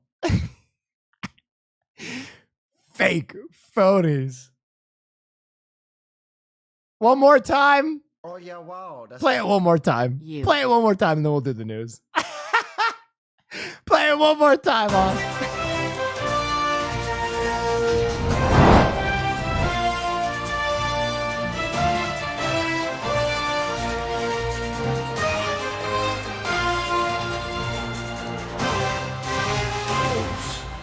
These days, everyone wants to be an anchorman and do the news, but everyone else is a fake and a phony. This is the only real news on this fucking platform. If you want to know what matters in this sad little world, this is the only place to get all the news that's fit to print. Brought to you by the badass boss, and hosted by the one and only, your mother fucking favorite anchor, Real Neff. Thank you. Thank you and welcome. It's time for all the news that's fit to print here on Neff News. We're committed to bringing you the greatest stories our world has to offer. With that being said, we go to our first story entitled Rare Albino Alligator Hatches. Exceptionally rare albino reptile hatches at Florida Park. See the perfect baby. Dude, I love this segment. This segment is so good. It's so good. By the way, in case you've never been here before, ladies and gentlemen, on Mondays, typically, we do all the news that's fit to print, or now Neff News, where I read you a bunch of very stupid news stories that have been collected by my mod, Haas. And I've never read them before, so I'm reacting to them for the first time. Congrats on the movie premiere. Thank you so much. A rare albino reptile knows its way out of an egg and into the world at the Wildlife Park in Florida. The baby alligator is the third hatchling of Wild Florida's albino gator breeding program. Albino gator breeding program? Wait a minute. The Wildlife Park and Safari announced August 1st. The albino parents Snowflake and Blizzard came to Central Florida in 2017 from Alligator Park in St. Augustine, according to Wild Florida. Their pair produced its last hatchling in 2022. So they just keep breeding these two. Oh yeah, wow, that's very cool. 1 year, Papa, thank you. Albino alligators together? I mean, I'll be honest. Shiny Pokemon are very cool. I get it.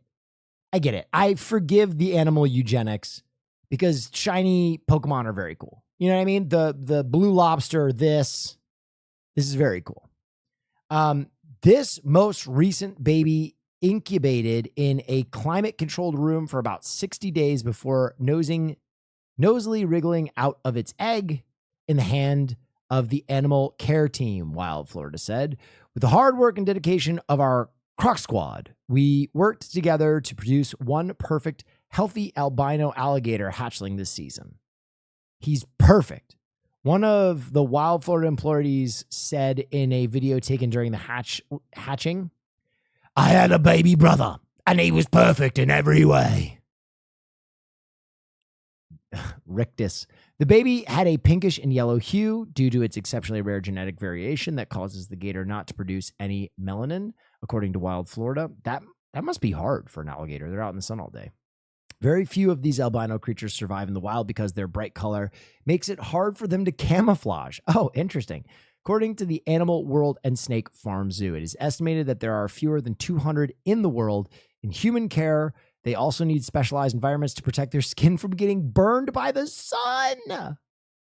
He's getting alligator sunburns?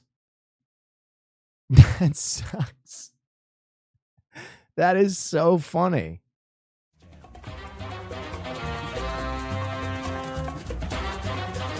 Thank you so much, Speed Razor, for the 20. That is quite a bit of juice. Thank you for the juice. Thank you for the juice up. I appreciate you. Rare chicken. Okay, we're just doing the rare animals brigade. Let's get into it. And there was a lot of chirping going on tonight at the Mississippi Valley Fair as something so rare was on display for all to see. It was a unique scene. And TV6's Kyle Dickens was hanging out with some chicks and has the latest. Well, the Mississippi Valley Fair is in full swing, and as you come Bro, this guy ain't working. This dude's on vacation. out to enjoy. Why does he look like a guy they just found at a park? The fair, there's always some interesting things that you see when you're out here. Watch the left shoulder. I'll shrink the right one back. Tonight, it wasn't just the magic show that was drawing a crowd. Check out the four-legged chicken born this morning in the expo building. It is a rarity you'll probably never see again. Well, here I have a newly hatched chick. We hatch chicks every day here at the fair, about 3 dozen. This is going probably on about 20 years for us. I've been doing this for years, other places. Okay. Hatching lots of chicks over time. This morning I went in the incubator to pick out the chicks as usual, and this one seemed kind of odd to me. If you look here, this is why he's odd. He's got 4 legs. And it drew a crowd as people quadruped bird flocked to check out something they may never see again. I think it's wild that there's a 4-legged chick. Yeah. Never seen one before, right? This kid doesn't give a shit. From what I can gather, that's about a 1 in 10 million occurrence. Look at the legs! This one, as you can see, is doing very well. He's not too bad. They're friendly. Look at the legs! Work on his balance a bit.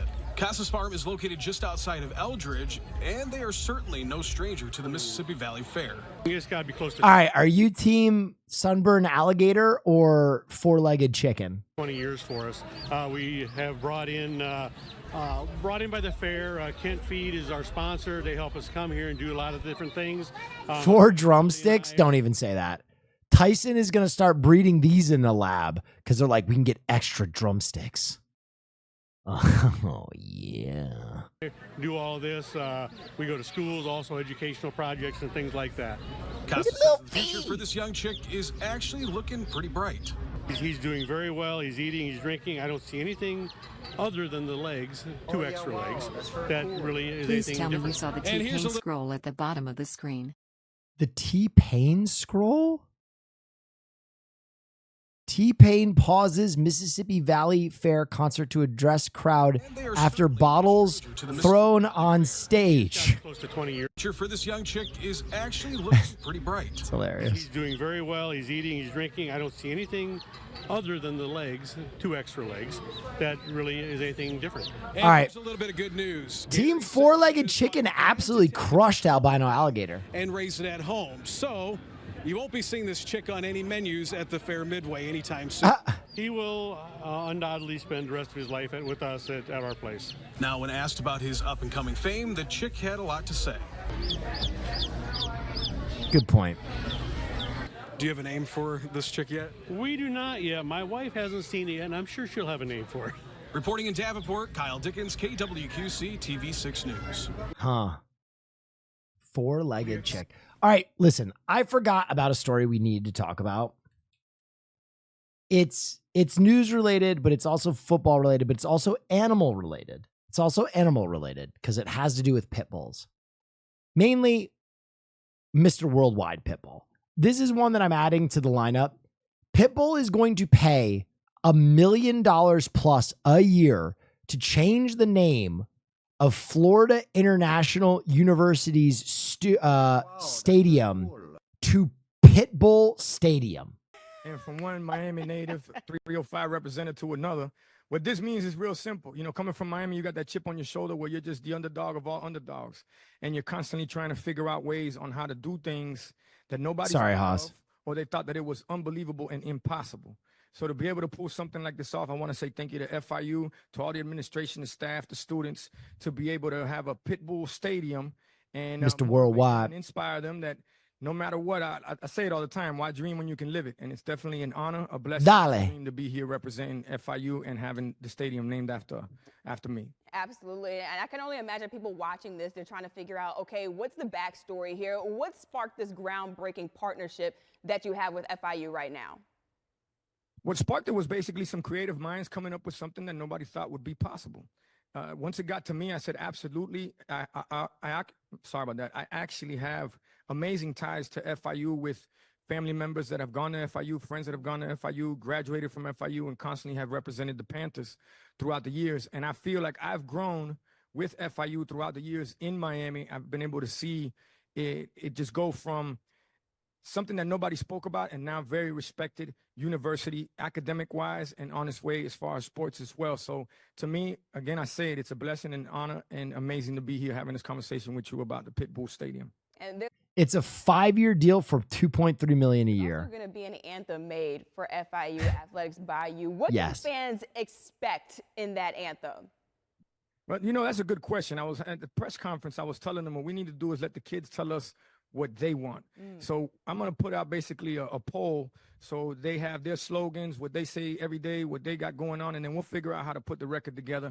That is something that when they get out there, they're motivated, they're inspired, and they're ready to play ball and with a lion's heart, like a dog. And I mentioned to you before we got into the interview that I have a lot of ties to Miami with my family. Why is this a GOAT move? I'll be honest. It is a very silly thing to do, but it's also really cool for a millionaire to just give money to a school. You know what I mean? And FIU can probably use those dollars well. I hope they don't all go to football. They maybe might. But, you know, it is a very cool thing for a wealthy guy to donate a lot of money to a university. Pitbull University or Pitbull Stadium is fucking hilarious too, which is kind of the cherry on top. But now, how Miami are we getting with the anthem? How Miami are we getting with Pitbull Stadium? Because like I said, and like you know, the 305, they get down very differently than the rest of the country. I mean, we got to take it all Miami. It's all 305, Dade County, the bottom, the Magic City, you name it, you know, and that's what's beautiful about Miami. Miami's always been that underdog, like I said before, and now Miami's one of the meccas of the world. So the reason that is that there's so much culture down in Miami. It's a melting pot, and everybody has come together through food, through music, through dance, through sports. It's a public university. Yeah. Around the world, they rep it, and they rep it hard, and that's what the record's going to be about. And we're going to have Mr. 305. Dale. Pants. So if I'm actually cool. Points scored. Good for him. You know, Iowa man has a huge eggplant.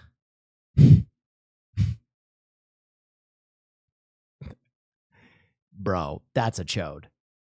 That's a straight up chode. It's not every day Iowa has a world record. Dave Bennett from Davis County has set the new record with an impressive eggplant weighing a impressive 8.5 pounds. Our Iowa Weights and Measures Bureau was called to verify the record with Inspector Ivan Hankins, ensuring that everything was measured accurately. We handled the verification for all 3 giant pumpkin contests at the State Fair, Bloomfield, and Anamosa every year, and we're pleased to add this impressive eggplant to our list of world records. Damn, bro. Sheesh. You got that thing on him. Got that thing on. That thing is girthy. That photo is so awesome. Him just holding it. Bears and coyotes. Well, we see bears and coyotes in our foothill communities all the time, but they're working together. With a coyote, that might be a first for us. This is a Disney movie. This is a campaign for a Disney movie. They used AI. This is definitely an upcoming Pixar film. Video from the Ring camera at his home in Tahunga. The bear just kind of saunters up to the house with one coyote right behind it. There's a second coyote kind of hanging back a bit.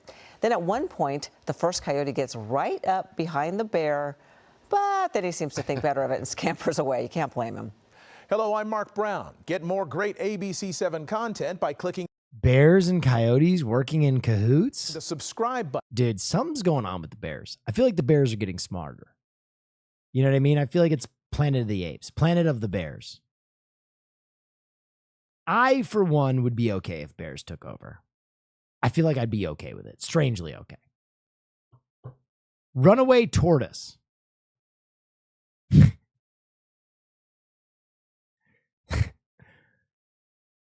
PPB officers find runaway tortoise in the Lentz neighborhood on Thursday, August 1st, 2024 at about 10 a.m. Portland police officers assigned to the East Precinct neighborhood response team were doing an ATV outreach mission to houseless individuals living on the multi-use path along the west side of Interstate 205 during the mission, which was coordinated with the Street Service Coordination Center. Officers were notifying homeless community members about the coming heat wave, providing cooler center information, handing out bottled water.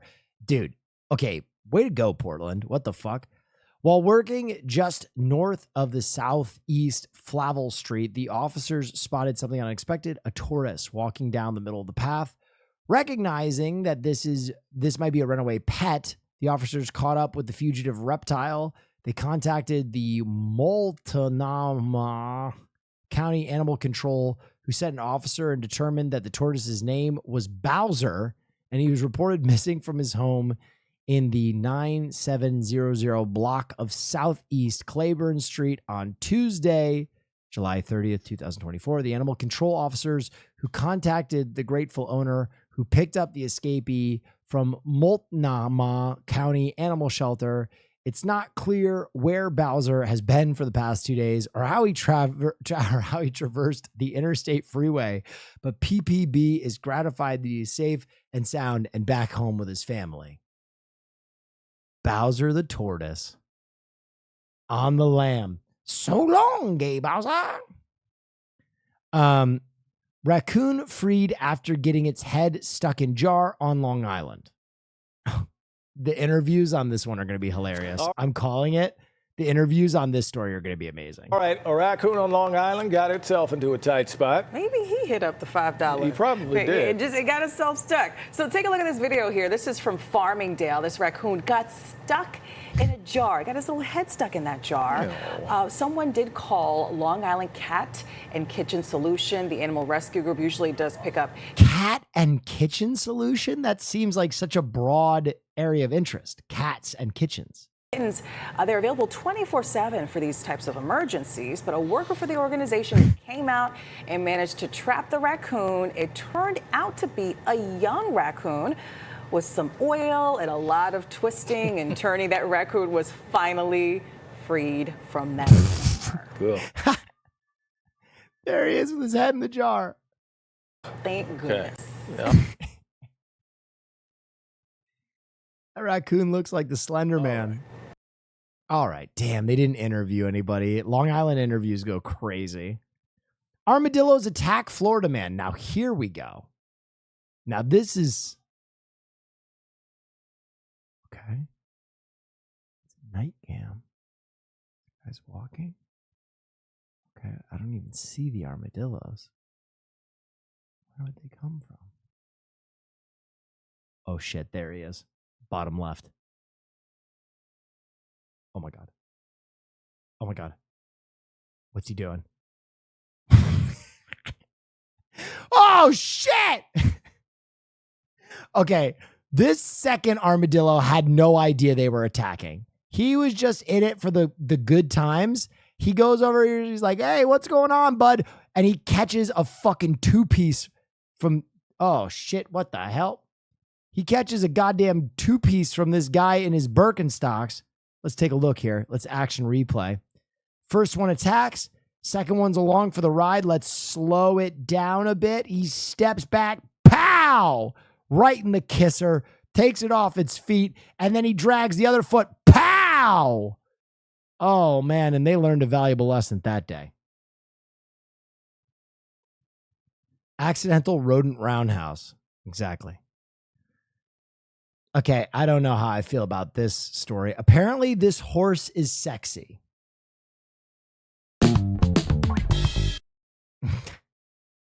I hate that I get it. Okay. Oh, yeah, wow, that's very cool. I hate that I understand. I mean, look at that horse.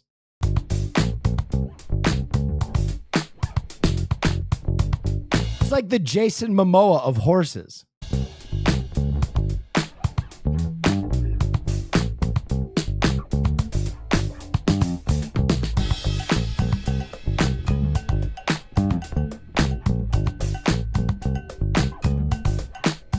That hair is absurd.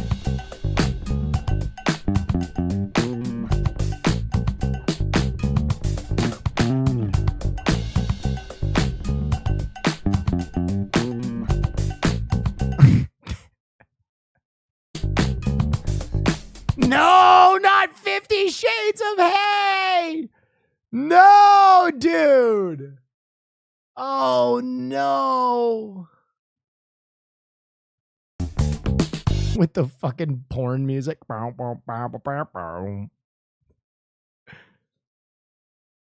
Alligator fishing. Well, it sounds like the most Florida man headline ever. A 71-year-old man lassos a 9-foot alligator and then ties it to a railing. Yeah, we're not joking about this. It happened in a canal on Central Boulevard in Cape Canaveral yesterday. The Navy veteran was arrested, even though he believes he did nothing wrong and says he called authorities about the gator before. He explains what happened to News 6's James Barbero. And what happened is I tied the line here because I saw a snoot coming out of this pipe. What's a snoot? That's when Robert Colin tells me he threw his clothesline into the canal on Central Boulevard. This Navy veteran is 71 and says he just wanted to protect the turtles he likes to feed. Robert took this picture after what he says the gator did next. Snapped at it and he hooked his upper jaw on it and he tried to take off, but it was already tied here. Did the gator put up any kind of a fight? No, he pulled back into the pipe. He wanted to go back into hiding. The line was too taut for him to reverse himself. Robert says he then called the sheriff's office, so while... What is up with anchormen just showing up in t-shirts? Is this a new thing around the country where they've just been like, yeah, you don't have to dress up anymore. We're over it. Just throw on any old piece of shit and get out there. Authorities could come out and remove the gator. When I talked to the sheriff's office today, however, they told me because this was a large alligator, 9 feet, it was likely that the gator would be euthanized. Oh, it's over 6 feet long. Has to be put down. That's what happened. They didn't relocate it. They put this gator down. Oh, no. Now Robert is facing a third-degree felony. The veteran told me he's never been in trouble before in his life. Yeah, wow, that's very At any point, did you think you might actually be breaking the law? No, not at any point. This is a very public area, and they feed, of course, the turtles. So I thought I'd help out. That was my intention. To legally remove or attempt to remove an alligator, you have to have a license or a permit, as the sheriff's office noted in Robert's arrest report. We have an entire story. You need that gator license, son. About alligator laws in Florida on clickorlando.com. I'll link it to this story. In Cape Canaveral, Brevard County, I'm James Sparvero, Getting Results News 6. Always This guy's face. it's best to just call in the experts. When in doubt. Yeah. When in doubt. That guy's face was like, I went to Princeton and now I do the news in Florida. Fuck. Chicken parade. A follow-up now to a story we first brought you last week. Okay. We don't really want anything to change Oh, that's a Polish game hen. I used to have one of those. with the ordinance. Sir Peckington wants to keep his home. Sir Peckington? Peckington was in full display today. Organizers of the chicken parade, don't take our birds away, say at least one Des Moines City Council member wants significant changes to the current Backyard chicken advocates. ordinance that regulates backyard hens and chickens. All but one voted last week to make those changes go into effect. That's very They say the cool. proposal is being considered that would ban roosters. That's a big one for them. Also Yeah. reducing the number of hens allowed in backyards from 30 to 12. Advocates for keeping the ordinance. Oh, no, you cockadoodle don't, is what that sign says. That's a good sign. You're taking my food. Advocates for keeping the ordinance as is say complaints about roosters have been very few. We live in farm country. This is farm city. Like, we should be able to raise the chickens in town like we have for years. Like, they haven't been a problem. Let these lesbians keep their cocks. Oh, that's very cool. Nice cocks. Am I right? Come on, that's something we can all get behind. We've looked at the data, we've gotten that, and there have been very few complaints of actually roosters or poultry in general. I've never met a rooster I could actually hold in my arms. So I think I've told you guys this. Where did that come from? I had backyard chickens. In college, and I love them. And those people should absolutely be able to have backyard chickens. Listen, I understand the case against roosters because they do make a lot of noise. They do make a lot of fucking noise, and if you live next to one, it's a whole thing. But chickens don't make any fucking noise at all, really, other than like bop, bop, bop. And they're awesome pets. They're very friendly. They do make food for you. I'm a big backyard chicken advocate. Maybe limit the number you can have, right? Like you shouldn't be able to have more than like one or two. I'll say that if you have backyard chickens, because then it smells and stuff. But Will, maybe you and Austin can start a backdoor cock support group. yeah, we can do that. Until you have to kill them. Why do you have to kill them? You don't kill your backyard chickens. They just chill. Well, that's what the story said it was doing. Oh, really? It said it was just limiting them, though? Them? One per family member. You should probably be able to have more than one per family member. You should be able to have like 2 or 3. They said it went from a 30 chicken limit to 12. Oh, yeah. Okay, you shouldn't have 30 chickens in your backyard if you're in a domicile. If you're not on a farm, that's crazy. That 30 is a lot of chickens.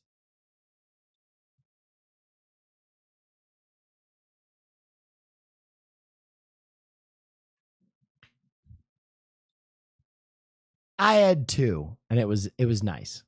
They made eggs for me. We were friends.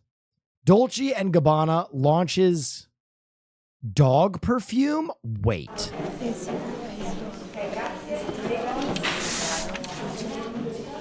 1, take 4.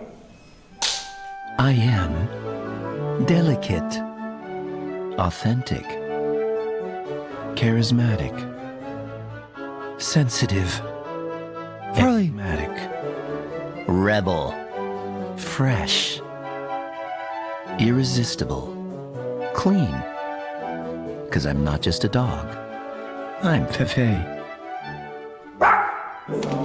Fefe, the new alcohol-free fragrance mist for dogs by Dolce & Gabbana. Okay.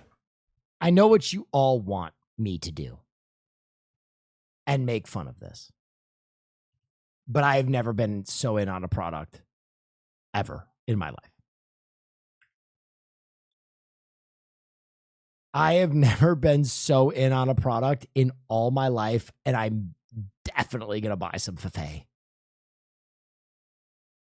Oh my God, look at how beautiful the web page is. This product was literally made for me. This is like a sniper scope product for dumb shit I'm going to spend money on. Because I love fragrances. In fact, I have a very expensive bottle of Tom Ford Lost Cherry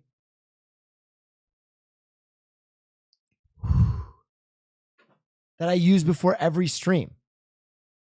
And sometimes I put a little fragrance on Farley. It's true. I know I'm not supposed to. I don't put a lot, just a little, you know, just a little something, a little spice bomb. But now there's dog safe fragrance. And I want it.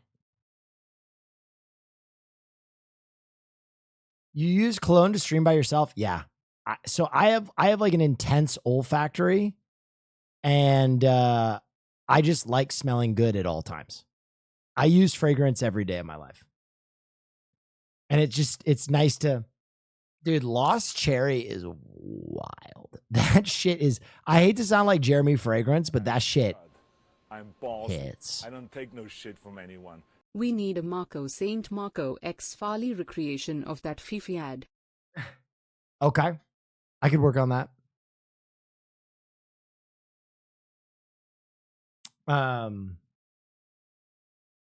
Dog groomers use perfume all the time. It's normal. Oh my God. Okay, I'm going to douse Farley in fragrance then. I thought it was bad for him, but if it's normal, that poor little fucker is getting blasted every day.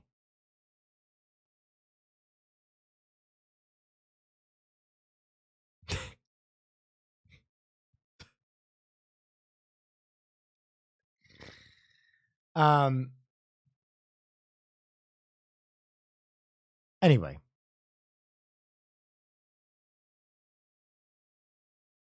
No, bro, they have a sensitive nose. I get that.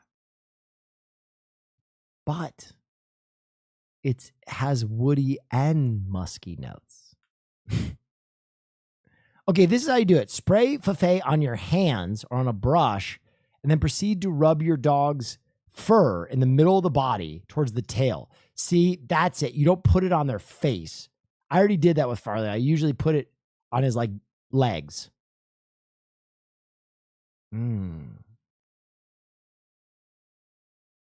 Okay. Oh yeah, wow, that's very cool. Thai. With the purchase of one Dolce & Gabbana Fefe, receive an exclusive Dolce & Gabbana collar? You get the Dolce & Gabbana. Okay. I can't do this on stream because I'm fully into Fefe.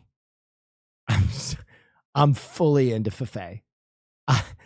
I am an early adapter. I know you think I'm crazy, but my dog is so bougie. He's fancy. Oh shit. We don't have a Guinness World Records roundup this week with Peace and Love. You know tons of dog scents already exist? No, I don't know that. That's a thing. But this is just called Hotter Than Hot Ones, Guinness World Records. Oh, shit. 3, 2, 1, go. Fastest time to eat 10, what are those called? Butt jolic chilies? Butt joloki. Butt jolikia. How spicy is butt? How spicy are butt chilies?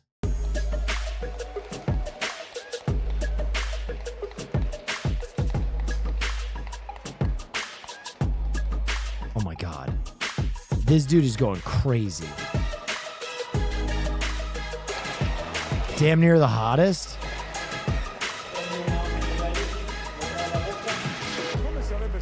$30 Imagine being one of the guys that tried this and wasn't the fastest. Like, he is crying. Those other guys are feeling this pain right now, and they didn't even get the record.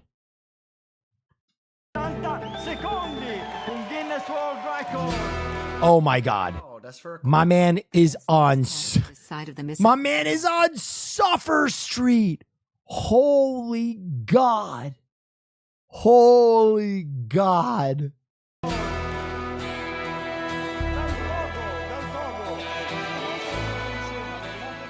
Go. Oh my God. Fastest time to eat 10 Carolina Reaper chilies? Fuck that, bro. That is so spicy. This guy's tie-dye shirt is insane. I'll be honest, the secret with spicy food like that is don't chew. The secret with spicy food like that is don't chew. You pull it into small pieces, put it in your mouth, and just like a duck. You just rip that. If you chew it all, nah, that ain't it.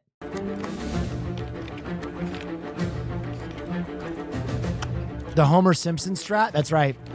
Hey, mister, you don't want to drink that candle, do you? Maybe I do, son. Maybe I do.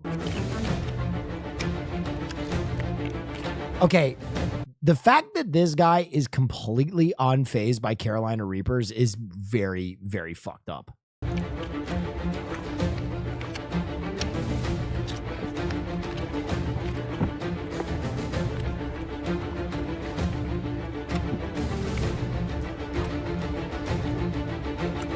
Insane. Those are big peppers. Those are big peppers. Those are big peppers. Oh, dude. This shot of this man needs to be put in the Louvre. This is like the Mr. Krabs meme. Oh, oh, oh, oh. Oh no. Oh, dude, you can't throw it up. You cannot throw it up. If you throw it up, everything's on fire. If you throw it up, everything is on fire. You can't do this. You simply can't do this. Pepper X is now officially the world's hottest chili pepper. Oh, God. Reaching an average. Is there an earthquake?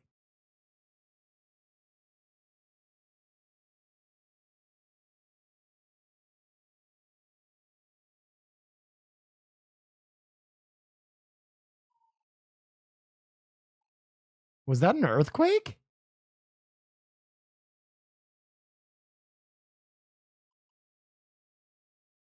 Wait, I gotta go ask Caroline.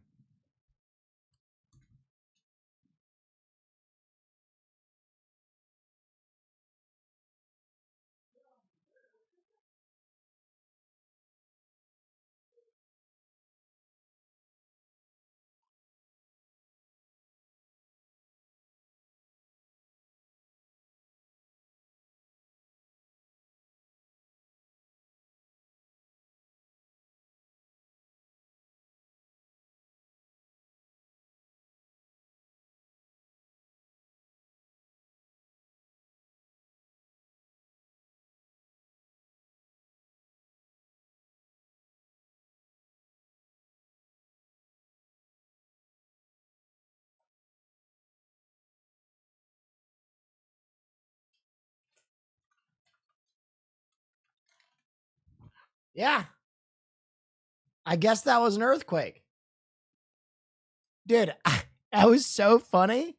I was just in my rolly chair and I felt it doing this.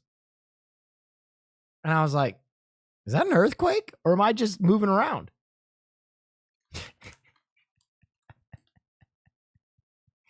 Dude, that's so funny. I had to ask Caroline. Yeah. 5.1. All right. Yeah, that's an earthquake, I guess. I literally went, Oh yeah, wow, Oh. that's very cool.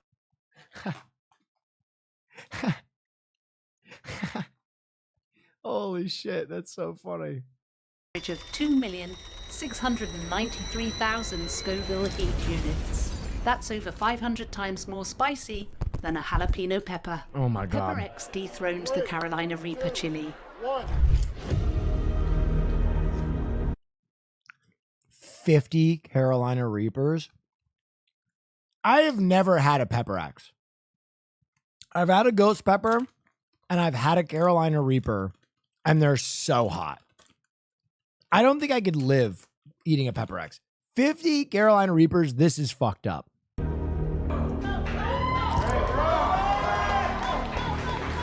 Bro, he looks like he's gonna fucking die after one.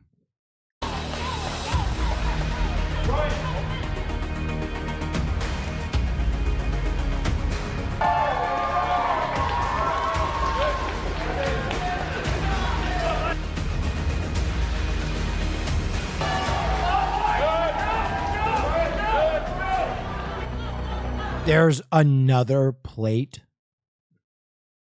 There's another plate. Good.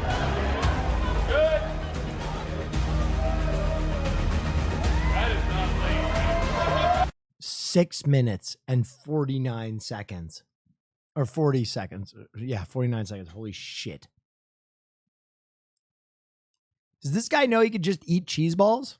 The second plate has hit the tower. 2, 1, go. No! No. No. No. Dude, no.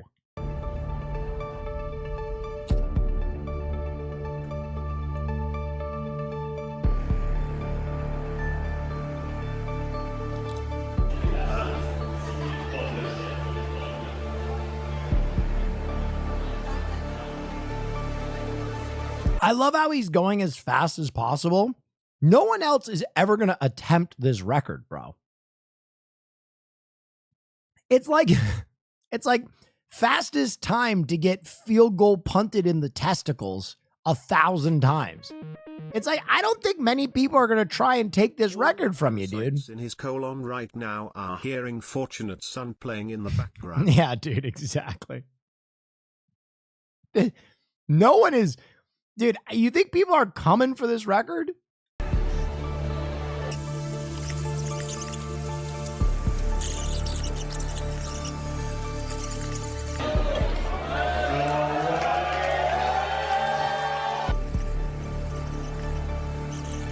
Do it, Will? Guys, I'm spicy white, okay? But I'm still a white human being. It would bore through my stomach. It would cave in my rib cage like a fucking alien from the movie Aliens. Like I would burst.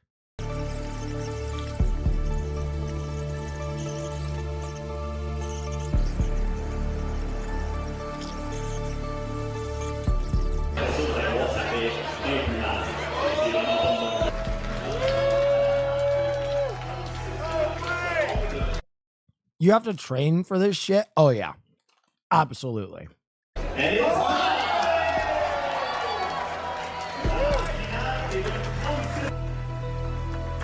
Bro is on another planet right now. Bro is in another universe.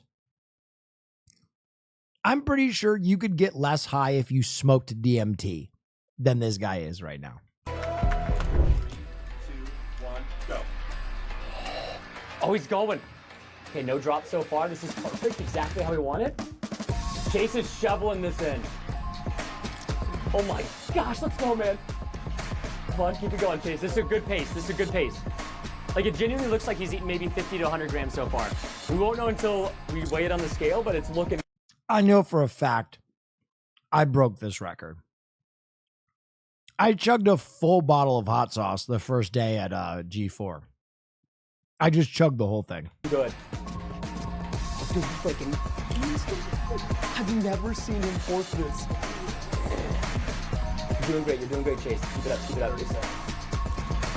Dude, the whole bowl's almost gone. You're killing it. You're killing it. 5. 4, 3, 2, 1. Swallow it. Open your mouth.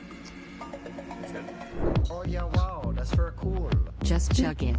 Why use Holy a damn fuck. teaspoon?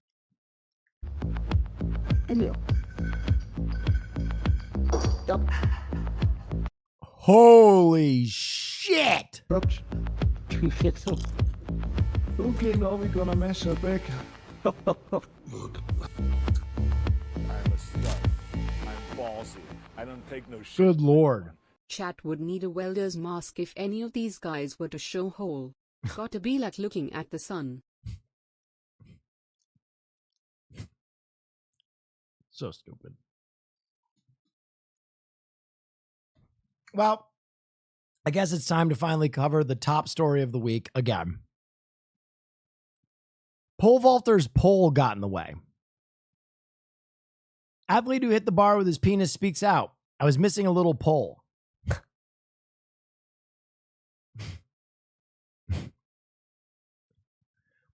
He's spoken about his big disappointment. Dude. Can we be real? Can we be real? This guy, this right here, is worth so much more than a gold medal. It's worth so much more than a gold medal. You guys know it. A gold medal, like what? You're going to show, oh, I won the gold medal for pole vaulting. People will be like, that's cool. That's pretty cool. You are the guy who lost the gold medal because your cock is so fat. Can you imagine, like, you're talking to someone out at dinner and they're like, oh, so what did you do? I was an Olympian. Olympian? What event? Pole vaulting. Oh, mais oui. Are you the... Yes, I am the one with the fat cock. Oh my God. Mais oui. Zut alors. You know what I mean? This guy is famous forever.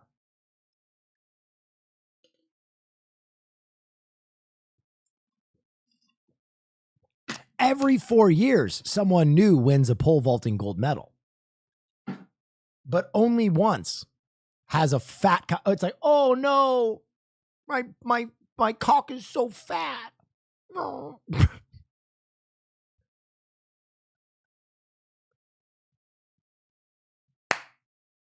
Mon Dieu. That's false. Maybe it is false, but let's be honest. Let's be real. Let's be very real. He was probably going to lose anyway. He was probably going to tap that bar a little bit. So what a great consolation prize for everybody in the world to be like, that guy's got a fat cock. You know what I mean? If you're going to lose, at least lose with the entire world being like, that guy's got a fat cock. Maybe I'm crazy. But I think his body would have hit that pole anyway. Oh, Olympics 2024 pole vaulter offered $390,000 porn deal after his manhood denied him a medal.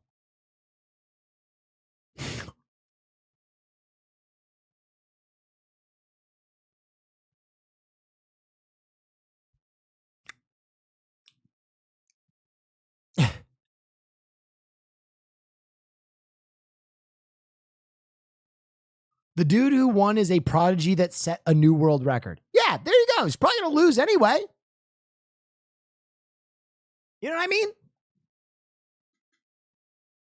If I was racing in a pool against Michael Phelps, right, and I lost, but there was a still frame image of my huge cock acting like a rudder in the water and slowing me down, and everybody's like, that guy lost because of his fat cock, I'd be like, oh, yeah, whoops.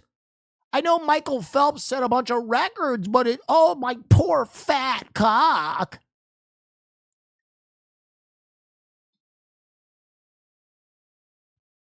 It's a good way to lose.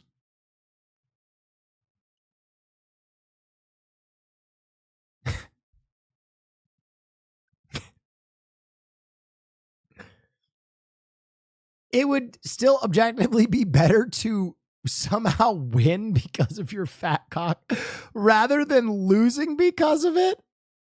That is so funny. The US only pays $38K for gold. Bro, can you imagine if in like the 100-meter, they were all sprinting? It's like neck and neck. The announcer's like, my God, it's too close to call. All the racers are at the line. We're going to have to go to the slow-mo, the still frame image. We're going to, and you see all the guys like leaning, and there's just one guy who's like, and it's Neff by a cock. I don't believe it. A fat cock secures the U.S. gold.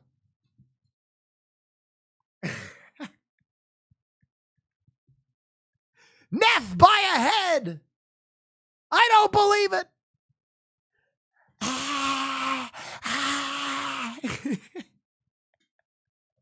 Do you believe in miracles? Yes. That would be so hype, bro. That would be so incredibly hype.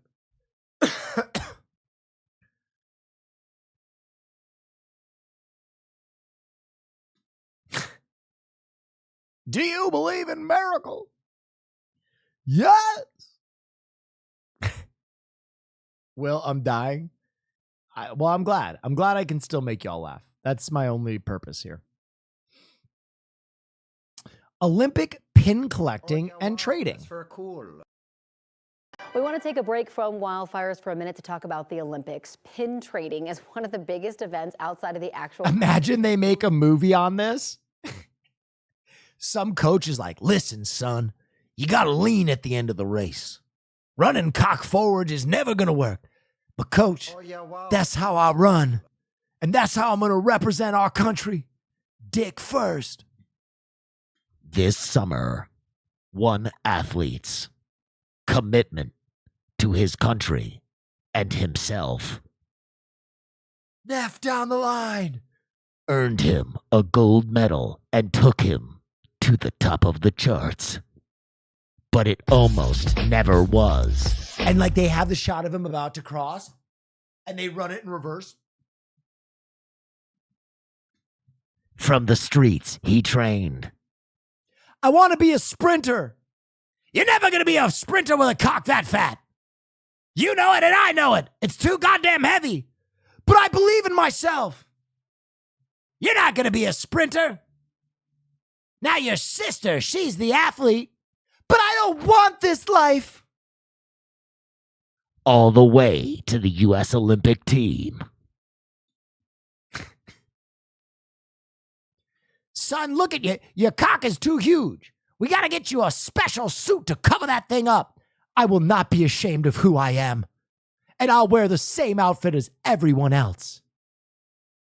With director Steven Spielberg, DreamWorks presents Head On, a story of a champion.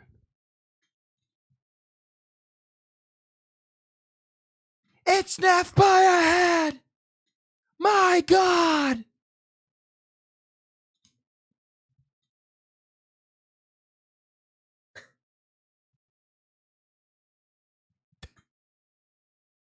All right, that's so fucking stupid. Don't let me go on diatribes like that. And for one man from Denver, it's actually become a way of life. Our Matt Renew is live in Paris this morning. Matt, you met that man, and you say his collection is actually pretty impressive. You're right, Jordan and Corey. You know, his name's Jim, and he loves the Olympics, loves all things Olympics. He's been to 9 Olympic Games, so of course he's going to be in Paris. There he is, right there. And over the years, Jim has collected an impressive collection of Olympic memorabilia and Olympic history. Inside his Denver home. My name's Jim Goddard. I'm an Olympic historian, and longtime pin collector. Jim Goddard doesn't have just a few Olympic pins. In my collection, at least 1,500 pins. Jim's. But then I've got another... This guy is rich. 2,000 pins ready for trading. Got 2,000 pins ready for trading? A lot of Olympic pins. Pin collecting is sort of a gateway into collecting all kinds of memorabilia from the modern Olympic Games. It's Olympic history spread out over his dining room table that's just... This is a sample to show you the types of pins that are created. A fraction of what he's compiled over the years. Okay, wait a minute. Enhance? This pin is absolutely fucking fire. What, Mickey Mouse? In the fucking Kobe Grinches? Hitting the finger roll? That's fuego. That is a fuego pin right there. Let's start with the history of it. He's got old pins. This one's really unique. I've never seen another one like it. New pins. Recently, they've started to make three-dimensional pins. Odd pins. How does that happen? Even pins from the Denver Olympics that never happened. Leading up to the 1976 bid for Denver Games, there were a number of different pins created for Denver, but that's another story. There are press passes from Olympic Games. There's a press badge from Rome, 1960. And he's even got a couple Olympic torches in an Olympic museum stored. Holy shit, this guy loves the Olympics. I think I would call it a museum. I would call it a display of my disease. All worth that's pretty strong words there, bud. thousands of dollars or maybe more. My insurance is a little bit more than that. And while you'd think his most valuable piece in this impressive collection is the... Holy shit, dude. We got to get that one for Hassan. the commie boxing. Dude, this commie boxing pin goes hard. The Ivan Drago? Holy shit. 9 News Tokyo pin. My favorite about this is that I got this from Matt Renaud. It's actually a 76-year-old piece that's a little more substantial. The pièce de résistance would be... How is he getting this shit? 48 London torch. And if he dies, he dies. Now, Jim's looking to add to his acquisitions by heading to Paris. It's always fun to reconnect with other collectors that I know around the world. And so in Paris, we'll have lots of meetings and try to find places where we can trade. With a passion that Jim says goes well beyond just collecting pins. Whoa!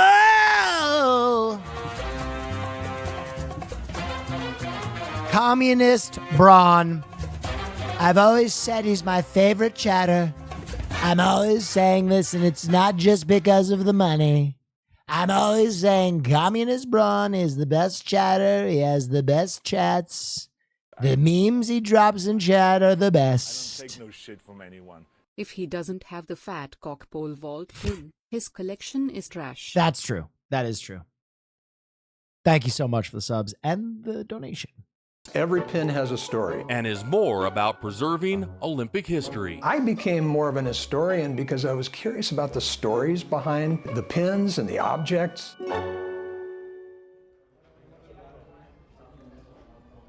And of course, Jim's here in Paris right there. And this is sort of a historic place that Jim's in. You can see he's got the red shirt because he's okay, this is so funny. Every guy who is trading pins looks exactly like him. Do you see this? It is just like a room full of men that look exactly the same as him. That is so funny. The red shirt because he's a staff member. He's volunteering in here. This is the first ever Olympic venue, official Olympic venue for pin trading. They also have collectibles, all sorts of merchandise and stuff in here over the years. It's like a museum, and just look at this guy's collection of pins, and this gives him okay, actually the Olympic torches are only like $1,500. That what? A place to go in, put some of their pins on for the trade. Jim, of course, he's got the 9 News pin, and then here he is. Jim, how's it going so far with the trading? You know, what's really hot are National Olympic Committee pins. And then look, that's what's hot. Look what you've got down here. A really nice nice pin from Ukraine and a pair of shoes from the Dutch team. How about that? Wow. So Jim, nice job. I'm going to show you guys, what we've got over here. Reporting from Paris, I'm Matt Renew, but Corey and Jordan, I had a couple of pins myself, 9 news pins right there, and I went ahead and started trading them. You can see what I got for it, a Arc de Triomphe. Sir, your camera is crazy out of focus. And Arc de Triomphe is, that's almost a comedically American pronunciation of Arc de Triomphe. I got a dove and a wadded up dollar bill. So that's how my trading's going so far. Successful time there in Paris, Matt. Congrats to you. We're all coming out winners of this. I'm coming in like a bandit here. These pins are like gold. 9 news Eiffel Tower pins.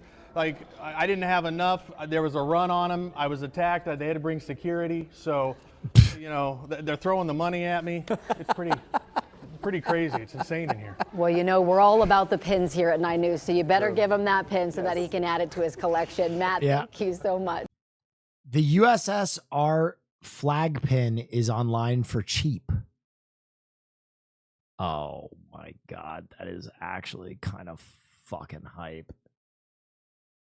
That's coming with a pretty good pin right there. Be a good gift for old Hasanabi. Part 2 of the pin story. There's more? Hey, Coco. What? Snoop Dogg. I got something for you, beautiful. This is for you. Great game today. Go USA. What is this? Hey, Mr. Snoop. Thank you for this pen. This is the best pen that What? This is Snoop Dogg blowing smoke rings like Gandalf of the Olympics. This pen. This is the best pen that I've ever gotten. And I hope to see you at US Open, or maybe I hear you may come Wednesday to come watch us play again. So thank you for the pen, and I'll see you at the next one. Hey, Coco. It's Big Snoop Dogg. I got something for you, beautiful. This is for you. Great game today. Go USA. Hey, Mr. Snoop. This is the strangest interaction. That is the strangest interaction I've ever been privy to. That feels like it was created by an AI. All right, someone said it's never too late is the next story. Thanks for Two streams table as tennis always. Keep players up the who were content, once frame teammates less than 3. Thank you so much. I'm glad you're enjoying it. On China's national team over 40 years ago have reunited in the... This man is getting $500,000 a day to be at the Olympics, smoking J's behind the bleachers, and meanwhile athletes are sleeping outside in parks on the grass because of dorm beds suck and there's no AC. Oh my God. Paris Olympic Games. During their time in China, Ni Xiaolian and Tanya Zhang never had the chance to compete in the Olympics. But now, the two found themselves competing in Paris for their second home.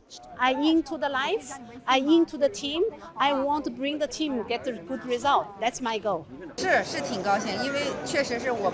Chile has given me the opportunity?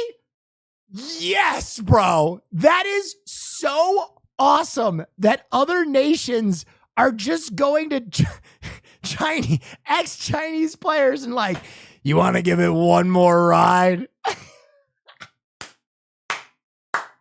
That is fucking awesome, dude. The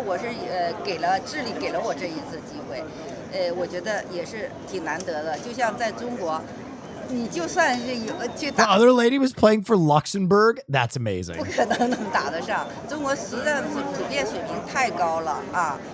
61-year-old Ni and 58-year-old Zhang are among the oldest athletes competing in the Paris Olympics. Ni won the mixed doubles and team event in the World Championships with China in 1983 before moving to Luxembourg in 1986. Oh my gosh, she's clean. In 6 Olympics. As for Zhang, who had stopped playing the sport for decades until 2022, it will be first ever Olympics. This is awesome. Bro, I swear to you, one day you're going to see me doing the same thing for pickleball. You're going to see me and I'm going to be like, guys, listen, I just got to say, I'm so happy to be representing Zimbabwe in the Olympics. My heart has always been in Zimbabwe. I'm 68 years strong, and everybody knows that the U.S. Olympic team didn't consider me for their pickleball team, but I am a proud Zimbabwean citizen. Is that how you say it, Zimbabwean? It's not? All right, whatever. And I'm happy to be playing. It's a real honor.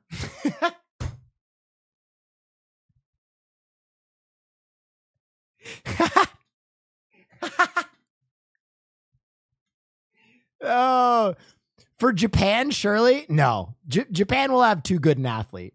It's South America or Africa. They're the only ones that won't have an established pickleball team already. You know what I mean? It's either Venezuela. Buenos dias. Here I am, the Cuban pickleball representative. Everybody knows my heart has always been in Cuba. My corazon, as I would say at home in Cuba. And I'm just happy to be here.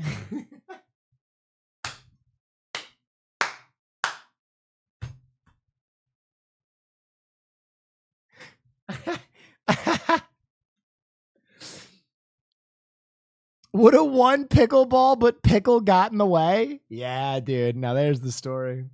Yo soy cubano. My father had lunch in Cuba many years ago, and he always spoke to me about the country's beauty, and I knew I always wanted to be a Cuban athlete from that day. 没有别的梦想，也没有别的想达到哪儿，只是说我要拿起球拍，我就锻炼身体，然后到我们俱乐部打一打，然后多认识一下人。但结果呢，我的队友呢，我们俱乐部的人呢，就说我就没输过球，我打他们那个级别我就没输过，而且跟男孩打我也没输过，所以他们就鼓励我，就说你去参加你。God, I hope this woman wins. 打这个选拔赛，给我鼓足了勇气，我就去了。 结果就这一个名额被我拿到了。But beginning is tough. Beginning I went. You know what's funny is my dad did live in Cuba for a while. I totally forgot about that. My dad partially grew up in Cuba. I totally forgot about that. The dream is starting to form. CIA dad, guys. He was fucking 11. Chill. He was 11 years old. Unless he was boss baby CIA, he was a child. My grandfather worked on an oil refinery in Cuba. Relax. Europe, I don't think I want to play for other country. It's not my goal. I was top 12 champion in Europe. So I gave You told us he was CIA? Yeah, not when he was 12, you fucking ding-dong. Not when he was a literal baby. In USA, but when you are living there more years, you have feeling with the people. You understand sports is only sports. It's nothing to do with politics, nationality. So that's why I changed. You guys are dumb. The perfect cover. He can't even read because he's too young. They'll never expect him. Dude, I'm gonna represent Cuba, baby. Let's go. That's the real Cuba, baby. I'm the $1 million Cuba, baby. I'm gonna bring Cuba their first racket sport medal.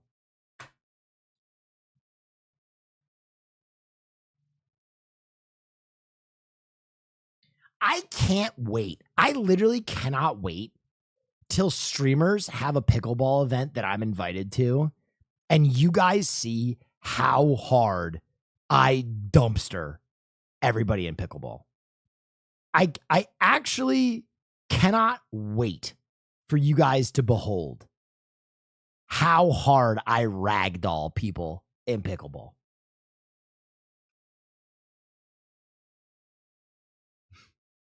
Do your own? No, that's a bad look.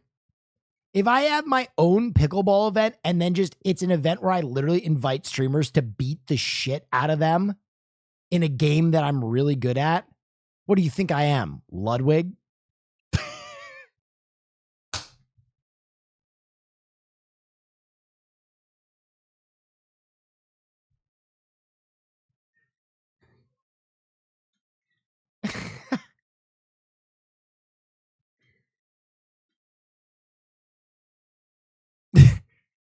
God, I love him.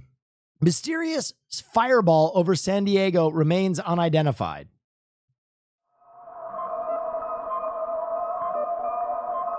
What? What is this noise?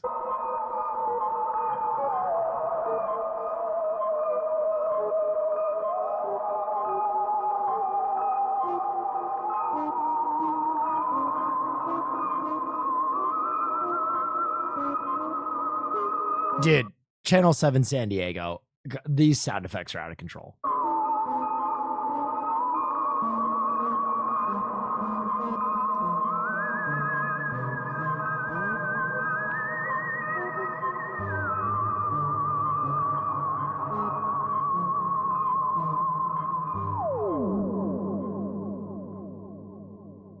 That was someone playing a theremin. They were going absolutely wild. All right, that's pretty cool. Someone sent this. Cuban wrestler Mijan Lopez Nunez retires with 5th straight Olympic gold. 41-year-old Cuban wrestler Mijan Lopez Okay, I might have pronounced his name wrong a little bit. winning his 5th consecutive gold medal. The 5-peat complete. And becoming the first athlete ever to win 5 Olympic gold medals in the same I hope to bring Cuba another 5 gold medals in pickleball. That's crazy that he is wrestling for this long. Also, the other thing that is crazy, which way is this man aging? He looks the exact same. Individual event. ¿Qué significa 5 oro y no 4 oro? ¿Qué es la diferencia para usted? Bueno, la diferencia es el sacrificio que tiene que realizar un atleta para poder alcanzar todos esos entrenamientos y poder obtener ese resultado. Y nada, contento, ¿no? Porque se diferencia cada día más todo lo que uno hace por su familia, por su país y por toda la gente que lo sigue. Cuba es un país de luchadores y tú eres el mejor luchador. ¿Qué tú crees que tu medalla de oro, los 5, significa para los cubanos? Bueno, creo que eso significa algo muy grande. Creo que le dejé un legado muy importante para todos los jóvenes cubanos. Contento de haberle dejado ese legado a todos esos jóvenes. After that match, Lopez taking off his shoes and leaving them on the... One of the coolest traditions in sport is leaving your shoes on the mat. One of the coolest traditions in sport. For those of you who don't know, a lot of fighting disciplines, when you leave your shoes on the mat, it means that you are permanently leaving the mat. And it's a very cool tradition. The mat, signaling his retirement on the world's biggest stage. In this sport, those shoes may be impossible to fill. Háblame de ese momento cuando quitaste tus zapatos y lo poniste ahí en el colchón de la lucha. ¿Qué estaba pensando? Bueno, eso es un momento duro. Entregar, como decimos nosotros, nuestras armas. Creo que ya la vez que uno entrega las zapatillas de lucha, ya está dejando atrás el camino. Contento de que me hayan dado este alegrón de poder lograr con esas zapatillas mi 5ª medalla en unos juegos. It was a storybook ending for the 41-year-old phenom. Never done before? Who knows if it'll be done again? Lopez beating his former training partner, Yasmani Acosta, who... Yasmani Acosta looks like he could run through a brick wall. He's built like Hassan Piker. Who now represents Chile in the Greco-Roman 130-kilogram final. Es un honor ser el último que luchó con él. La verdad que sí, la verdad es una leyenda del deporte, siempre un gusto y un placer estar luchando con el mejor. Cuban-born Acosta became a citizen of Chile In the past, he said it was in an effort to compete at the highest level since Lopez dominated the sport for Cuba. Despite being rivals on the mat, Acosta calling Lopez his hero. Como un héroe para usted. Sí, la verdad, soy su fan. I'm basically a fan. He's a fan. He's a fan. Y nada, lo disfruto mucho, la verdad que sí. ¿Qué te enseñó sobre la vida y también de la lucha? Bueno, la verdad que constantemente me da consejos de cómo luchar, cómo hacer. De hecho, minutos antes de pelear la semifinal me estaba dando consejos. Lopez, who is also a 5-time world champion, has been a fixture at the Olympics for 2 decades, making his debut in 2004 in Athens and earning his first gold in Beijing in 2008, where he also carried his country's flag for the first time. His coach, Raul Trujillo, alongside him the entire time and sharing the historic victory. Mijan Lopez ending... He fucking dumped his coach. That's so funny. That's such a wrestler thing to do. Just dump your coach's ass. Fucking throw him. Mijan Lopez ending his career on top. With no doubt, he's one of the greatest wrestlers and Olympians of all time. That's sick.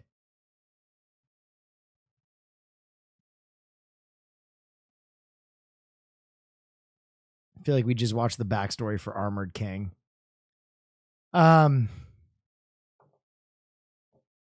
Jennifer Garner gets stuck inside the elevator at Comic-Con. Wait, what?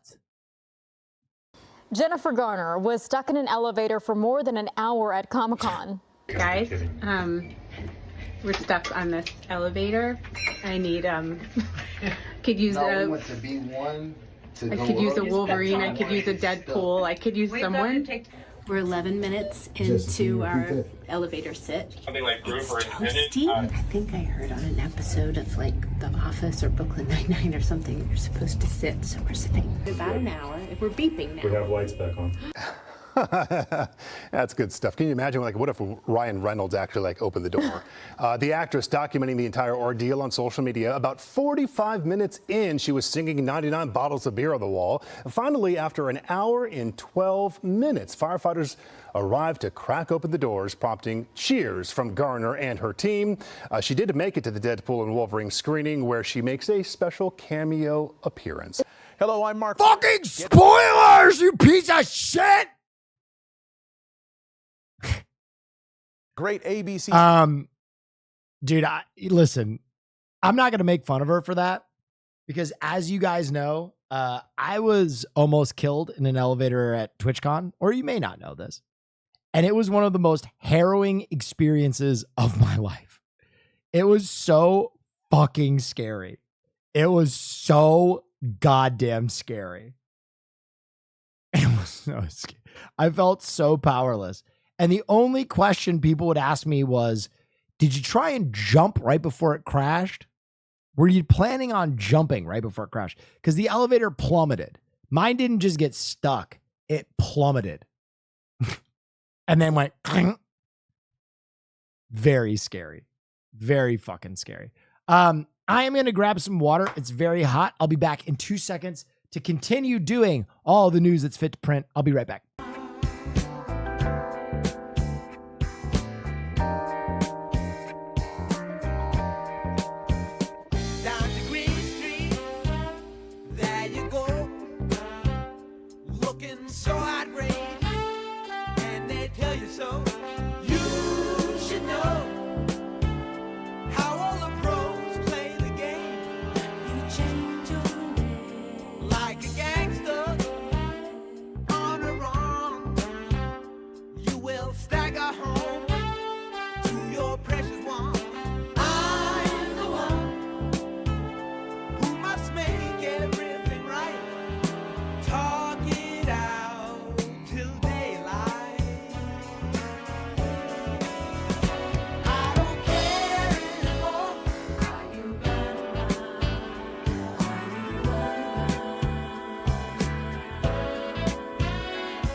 frog.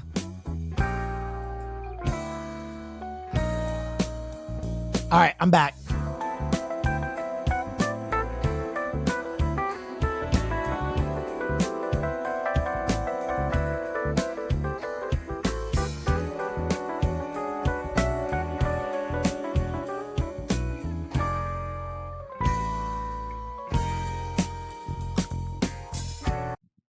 MythBusters about jumping in an elevator. Oh, I want to see this. His head's gone. We've got an arm.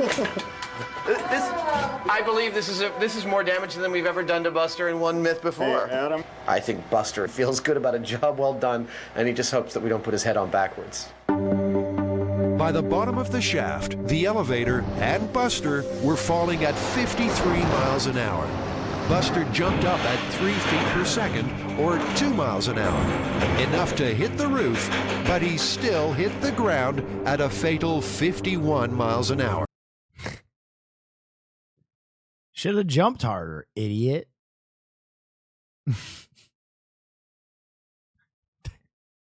All right. Well, that's busted. Rare prototype Star Wars Boba Fett up for auction again?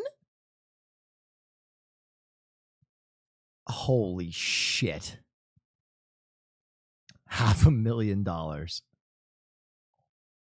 Oh my glob. There he is. The greatest bounty hunter in the entire galaxy.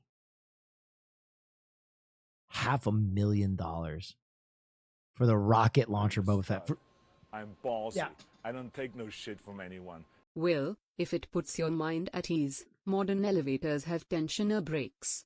Think like how a seatbelt tightens if it gets pulled too fast, so it's near impossible for an elevator to plummet to the ground. Yeah. Okay. That's true. And I'm glad I know that. But try remembering that when you're free falling out of nowhere.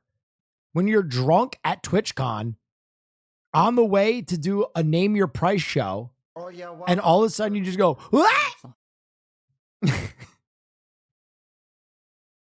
hey, Will, why don't you put a mini fridge in your stream for drinks? I have one. It's right there, but it's water, so I just had to go to the fridge.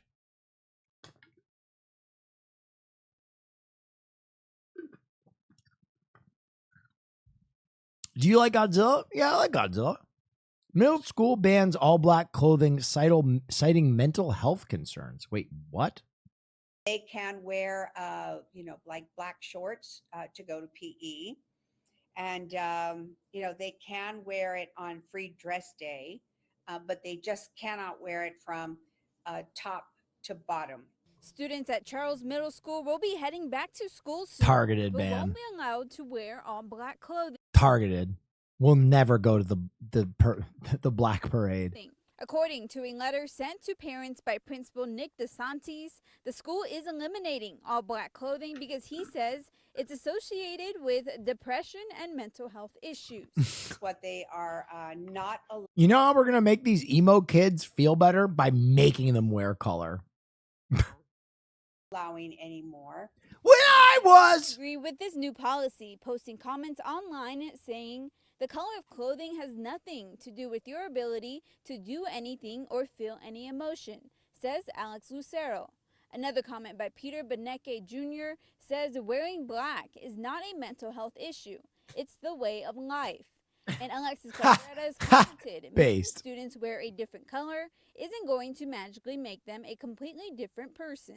Now, the colors are not so much to prevent or stop mental health issues. I mean, you can have the most colorful dress on and still be suffering through depression or whatever. I asked EPSD what led them to connect all black clothing to depression and mental health issues.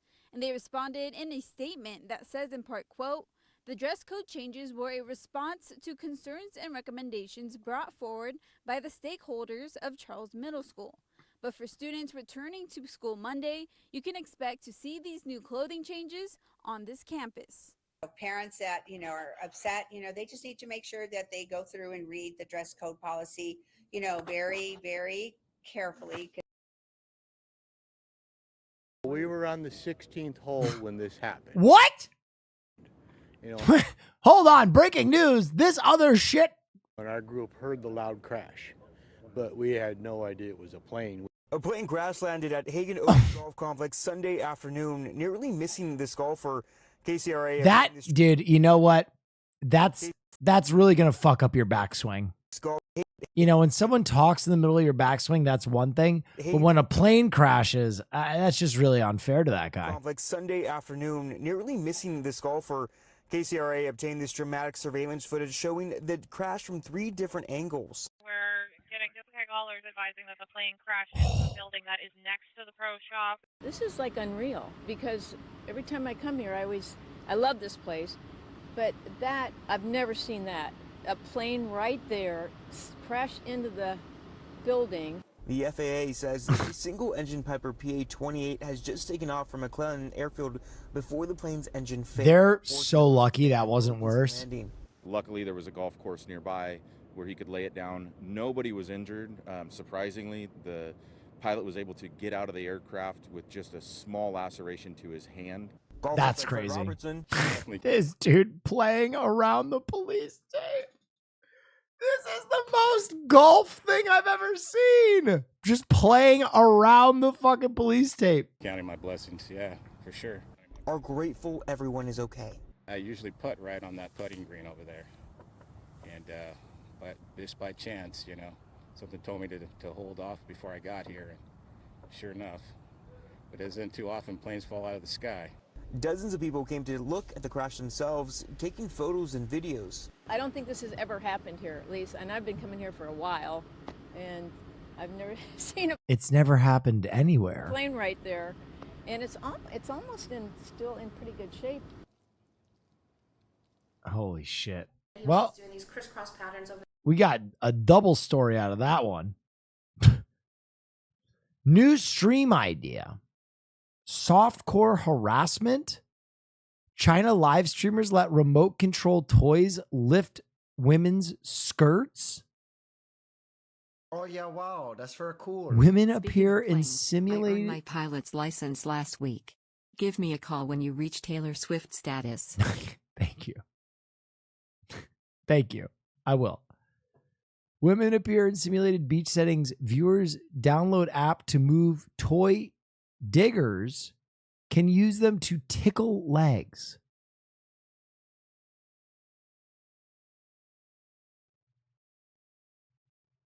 Do we have a video?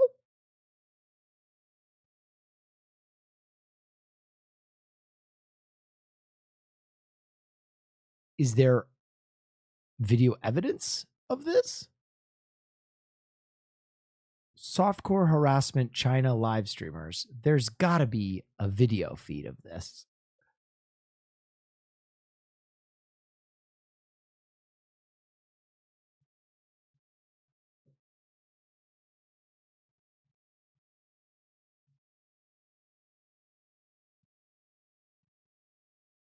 So we are doing it? I mean, for science.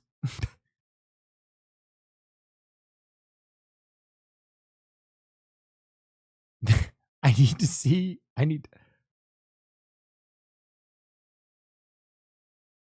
right. Well, if anybody finds that, that is fucking crazy.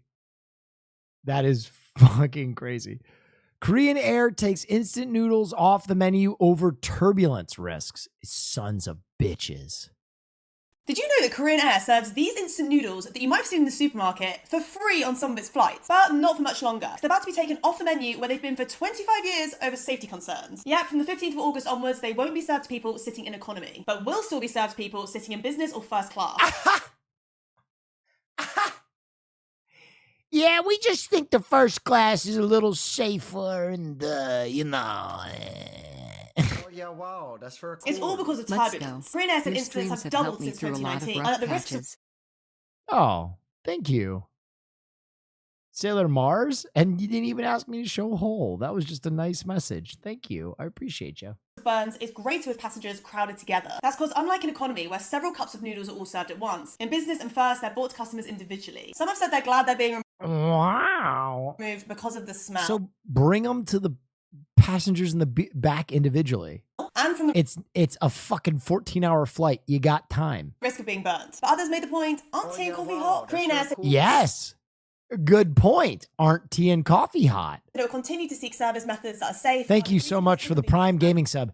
Well, folks, S-Man712 is the best chatter. I've always said this. S-Man712 used his gaming Prime.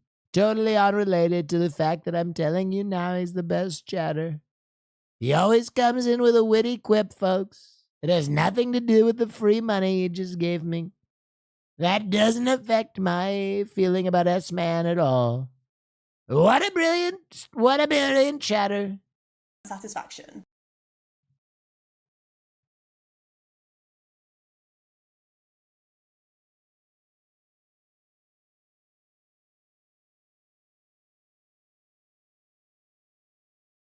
Oh, yeah, wow. Although it rarely happens, if it were to happen to you,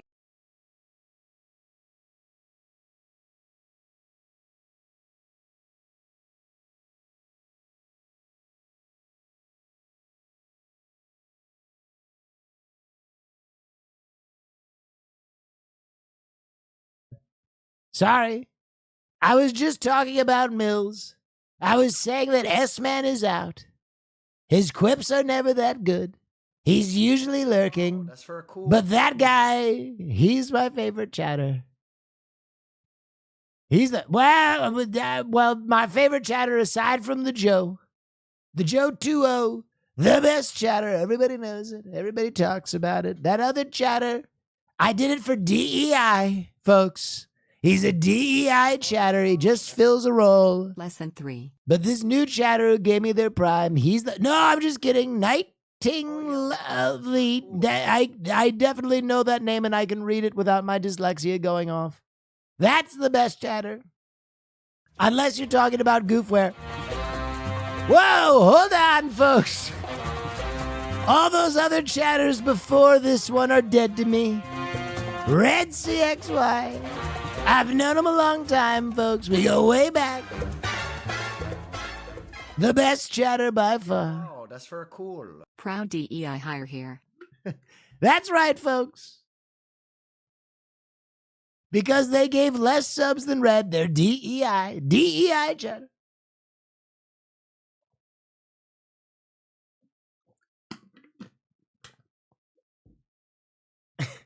Oh, yeah, What a wow, dumb that's for character. cool. Streamer that always says whoever gifts him is his favorite chatter. That's such a dumb thing to do. PhD Nut, the best chatter, better than the rest of you 6,000 schlubs. I've been saying this forever. I say the rest of chat, That's for a cool. unwashed savages. PhD Nut, or just the D Nut, I call him. 4-door that drives like a 2-door. Now that's the best chatter. The rest of you, I couldn't take you anywhere, but that guy, I'd introduce him to my family. you as a homeowner, you're going to want to be prepared after you see this. Oh, yeah, wow. That's for a cool. Alien Pigeon gifted a tier 1 sub to Okay, so Gina's one here- consent. Oh, God, now I'm stuck in this bit. Alien pigeon. Earth pigeons. They're good, but the ones from space, forget about that. Michael Lead Hacks. Now, that's a chatter you can all aspire to. It has nothing to do with the money, folks. The money means nothing to me. I'm very rich. Oh, yeah, wow. I've got a tower. Cool. Fold Up Cup gifted a tier 1 sub to Aaron Rogers. Guys, I can't do They this have bit given 20 anymore. gift subs on the channel. I can't do this bit anymore. Why did it work? Stop, please. Fold Up Cup, he's given 20 subs. It has nothing to do with how much I love him. How much he's better than the rest of you. Money doesn't make the man. That's true. But Fold Up's cups got a lot of money, Elkin folks. Smokin gifted a He's got a lot of money, folks. Trump. They have given 24 gift subs in the Lieutenant Smoking. Everybody knows I love the military, especially when they give me money. But that has nothing to do with why we like Lieutenant Smoking. He's the best. 5-star Lieutenant. Safe, safe, safe, safe, safe. Corner, not safe. You have to watch where you step in Amanda Blunt's house. That stew's all a mess. I'm trying to throw things in different positions. As long as the engineers say that it's safe and there's cracks up there, then What is happening? okay with living here. For the better part of 2 years, she hasn't had that couch behind you to show Work was required after she knew. Oh, God damn it. Everybody who goes on Aiden Ross stream gets paid. Yeah. He gives a lot of gifts out. I liked the watch. Millennial 3. Typically, I don't like millennials. They're all trans. I don't get it. Oh, yeah, well, They want genitals they don't have. You know, the grass is always greener on the other balls. I think that's how the saying goes. But this millennial I like because they have a lot of money. Noticed her Clarksville home was shifting. When you Give me start all the getting crooked genitals. cracks, is when you need to worry. And that there is. Give me all the genitals. I'm doing my To get best. to the root of her problems, Amanda experimented. My roommate missed it earlier. Can you play that sexy ass intro one more time? There's 6,000 plus people in here. Think I can just stop my stream and play my new intro for you right now? You think I could just do that? You think I would just do that? Haas, isn't that crazy? We would never do that. We would never just play the new intro again.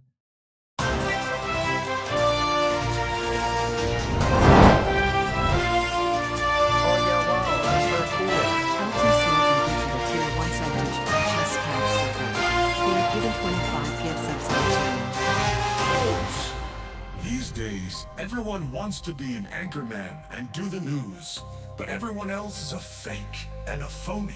This is the only real news on this fucking platform. If you want to know what matters in this sad little world, this is the only place to get all the news that's fit to print. Brought to you by the Badass Boss, and hosted by the one and only, your mother fucking favorite anchor, Will Neff.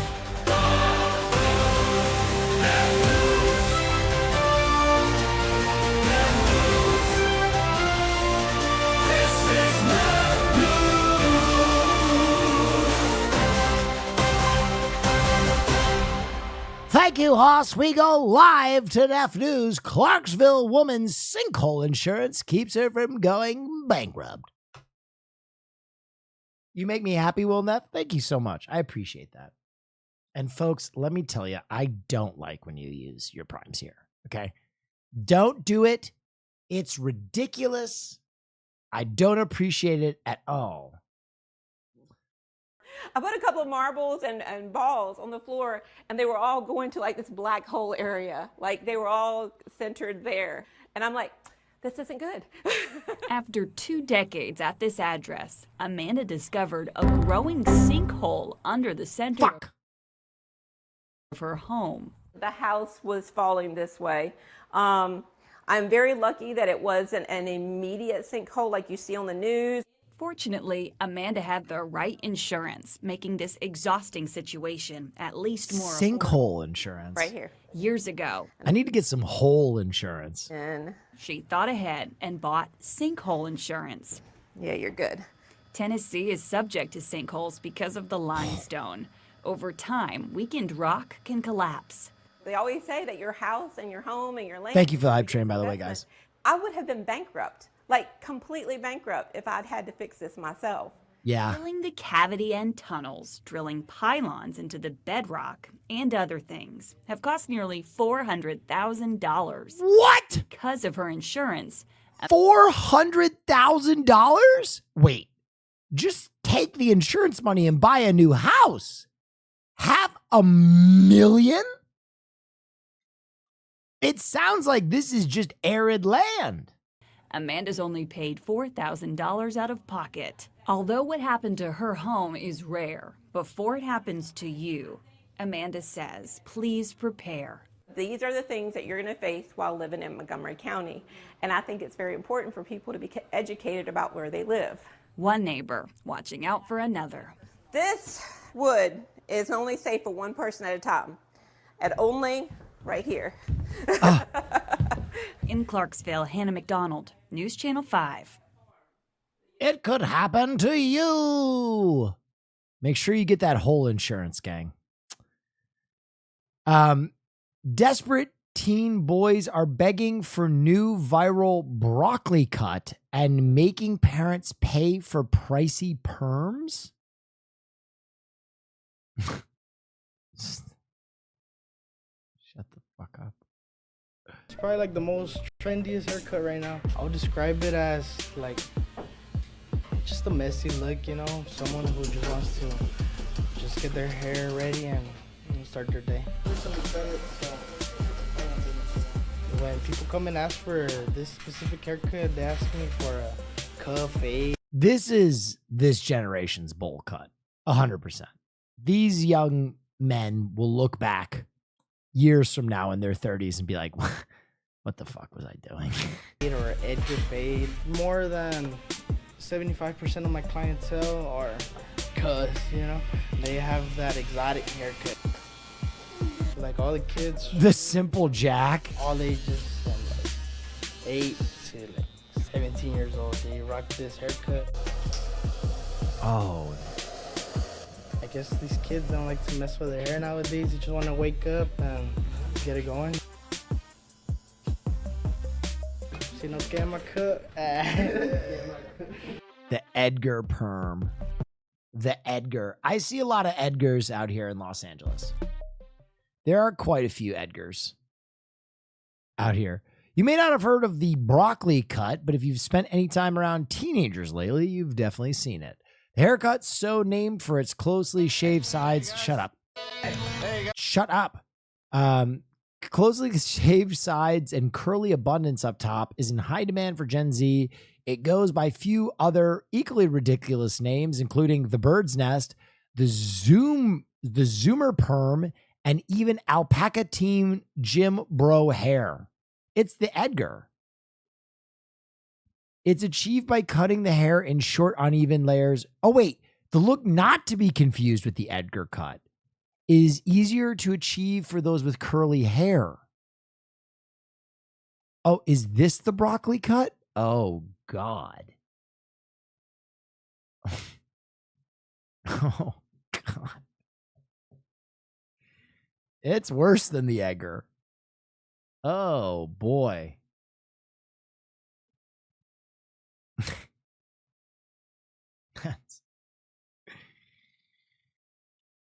Holy shit. Not quite my tempo. Tips for styling stylish. Tips for staying stylish as the temperature continues to soar. Okay. We all want to look cool, even when the weather across the USA is scorching hot. But what's appropriate to wear and what's not? Oh. With temperatures soaring, it sometimes feels impossible to stay cool. Supermodel Emily Radikowski beat the heat in skimpy shorts and a crop top. I wanted something that was going to make me feel like fresh and my shoulders out. We went to Bloomingdale's in New York, where fashion director... Will you get a perm at 10K subs? With peace and love, I will never fuck with my hair again. I will never fuck with my hair ever again. I fucked with my hair for a sub goal one time. And I'm going to be honest, my hair is fucking incredible. I have amazing hair. I get compliments on my hair all the time. It's great. And I'm not going to fuck with it. Too old a man.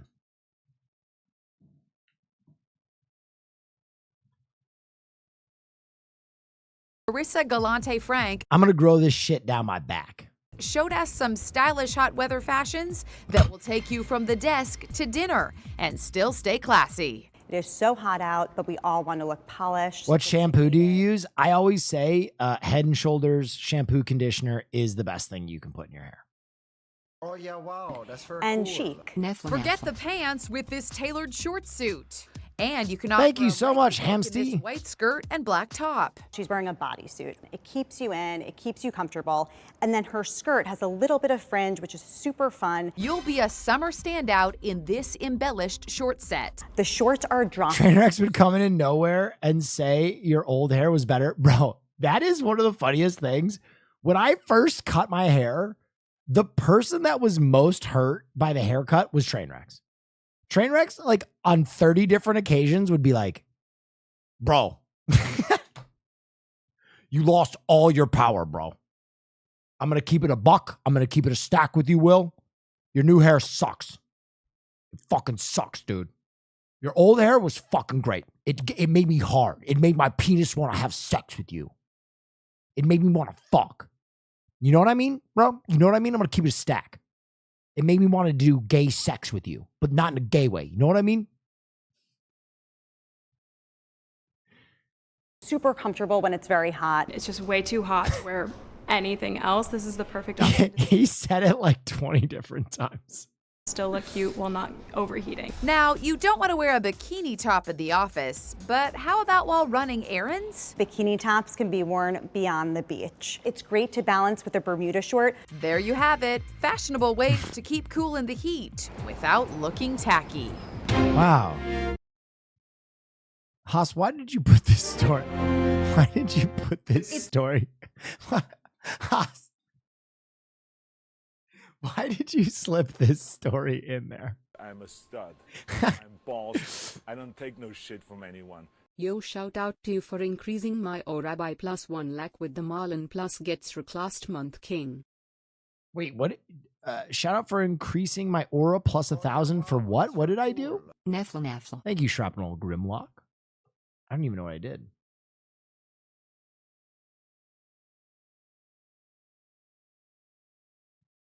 Shrapnel Grimlock, thank you.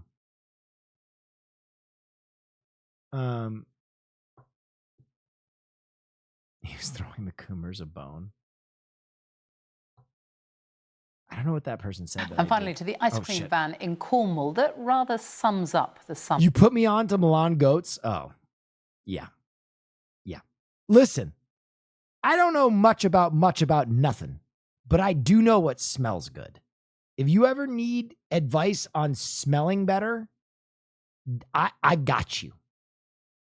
So far this year, this Kelly Whip van got stuck in the sand as the tide turned and it was swept out to sea at Harlem Bay. Oh my God. Yesterday, holidaymakers tried to get it back to shore, but in the end, they had to wait for the tide to go out before it could be towed back in again. Luckily, the driver wasn't in it at the time. Oh.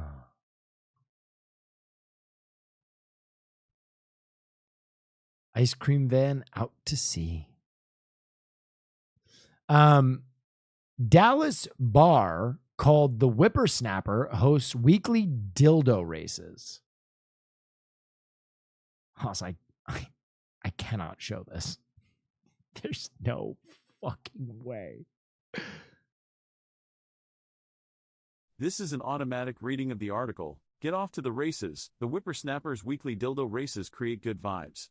The Whippersnapper, 1806 McMillan Avenue, in Knox Henderson is known for unique and irreverent one-off events, such as Barbie Land and Willy Wonka pop-ups and 90s-themed parties. Oh, yeah, wow. That's With the very bar's cool. weekly dildo races, however, it might have an unlikely long-standing tradition on its hands. Yes, you read that correctly. Every Thursday, the Whip invites customers to race dildos, vibrators, to be more specific. Contestants choose from the bar's in-house selection of dildos, which come in a wide variety of vibrant prints ranging from roses to aliens, and they pick the intensity setting they think will be most effective. They then place the device at the top of a sloping track and let it buzz and jerk all the way down. The first dildo to cross the finish line wins, and its operator makes it to the next round. The champion of the evening takes home a cash prize, which was $100 when we went on Thursday. And don't worry. These vibrators were purchased just for this event and have never been used for their originally intended purpose. The Whip's general manager and host for the evening, Ryan Chris. Dude, now that's a fucking good stream idea. The vibrator race? That's big. That's a big idea. All right, we're on to crime and danger. Train derails. April, a BNSF train derailed near Bennett, and a viewer caught the whole thing on camera and sent it in to us.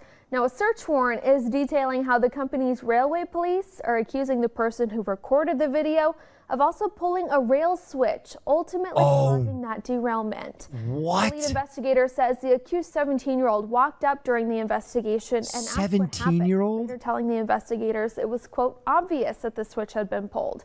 And then showed the investigator the A 17-year-old videotapes the crash after flipping the switch and then walks up and goes, whoa, what happened?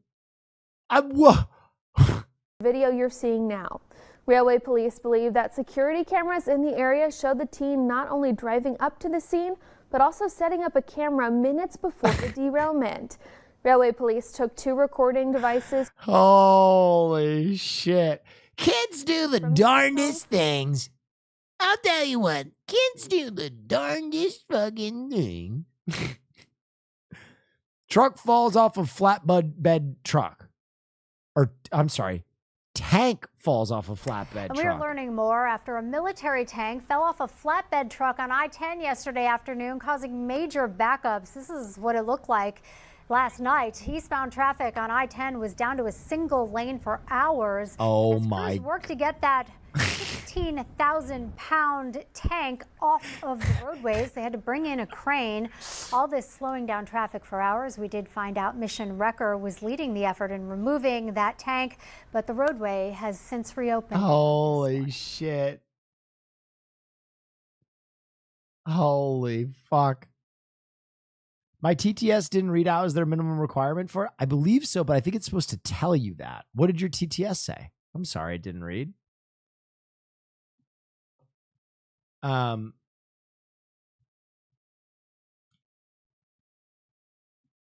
Circling potholes. Landlocked man tired of waiting for pothole repairs, facing charges after painting circles around them. No, this guy's a hero. Facing some charges after This guy's a hero. spray painting circles all around potholes in the community. According to the affidavit, he was unauthorized to do so, and his markings were found on several roadways back in April. Brenda Ordonez has the very latest. According to the affidavit, Stroll told officers that he did it because he was tired of waiting for crews to fill the potholes. The twisted irony here is that those potholes were set to be filled just a couple days after this all happened. We were in the process of switching public. It said, like the egg or cut, broccoli cut may look dumb or bad, but dude, our generation used to wear mohawks and bleach tips. We're not any better. They'll grow out of it eventually. That's exactly what I said. I mean, we had the bowl cut. Like, mohawks are still pretty cool, and bleach tips are still kind of cool. But we had the bowl cut, man. When I was a kid, everyone wanted a straight bowl cut, like a hard bowl cut, like a Dumb and Dumber bowl cut. And that is one of the most horrible. And rat tails. Horrible hairstyles. Works directors, we had some turnover within staff, and the new public works director literally had a plan to start addressing this the days that followed the painting occurring. Some might call it bad timing or poor planning, but Lockland Village Administrator Douglas Wiemeyer is calling what Gregory Stroll is accused of doing as a violation of property. Painting roadways, marking roadways, it honestly, at the end of the day, it isn't anything building or painting someone else's private property. In this instance, it's public property owned by the government that unless you are the government, you're not allowed to paint this. According to court records, Stroll admitted to officers that in early April, he spray painted markings near potholes in at least 3 different roadways. These aren't the actual markings. I used Edius, a video editing tool here, to demonstrate how the markings were shaped according to the affidavit. Court documents say the areas where Stroll's alleged markings were spotted were on Wyoming and Central Avenue, Wyoming and William Street, and Bacon and Westview. She used high-tech video software to recreate those circles. He was unhappy with how fast, or slow in his case, we had been addressing this. Court documents note Stroll used orange spray paint during the act. The colors that are used and painted on the roadway have meanings to them. In this instance, orange means, I believe... What? I have never seen any of these colors spray painted. What are you talking about? Telecommunication lines, cable lines, telephone lines, and the like. So What the subject had done in this case is painted the roadway orange, and that triggers that there would be telecommunication lines underneath the roadway in that area. Wiemeyer says luckily Stroll's alleged markings did not cause any confusion and have since been wiped away. He now offers a different way of expressing village concerns. If you have aggravation, if you have frustration because something's not happening the way you want it to, there's a council meeting here the second Tuesday of every month. You're welcome to come and voice that frustration. Will doesn't walk. Brother, I live in Los Angeles. We drive atop a Jenga tower, okay? We have roads that would make a Kalahari Bushman go, this shit is fucked up. Now, Wiemeyer says part of their plan to address the potholes in the community is to send out crews daily, weather permitting, to make those repairs. I did speak to Stroll today, who tells me he's not ready to make a public comment and will do so after his case is over. He's currently facing a third-degree misdemeanor charge of... They're not that bad? Dude, I have literally watched people blow their fucking axles out driving up and down Melrose. With peace and love, what you're saying is crazy. Is expected to be back in court on August 21st. For now, in Lockland, I'm Brenda Ordonez, Fox 19 Now. Coming up, Calling bullshit? You guys, this is crazy. This is like a well-known thing.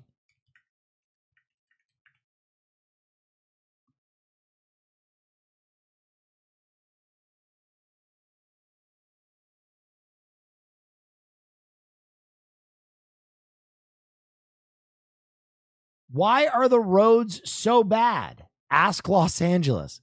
Sometimes I wonder that roads in LA are bad purposely to prevent cars from racing. I love LA. I've been here. Dude, I'm telling you, the roads in Los Angeles are what? LA roads among the worst in the nation, reporter finds.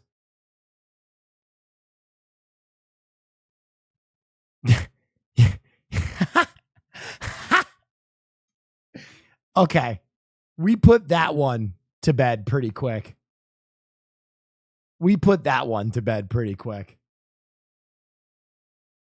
Says a 3-year-old Redditor. Ooh, I bet you wish you hadn't typed that before I found the article where CBS found that they're the worst roads in America. I bet you wish you could delete that message before you hit enter. Oof, that's tough. No, but that guy spray painting potholes is a fucking hero. Potholes fucking suck. And they will fuck your car up.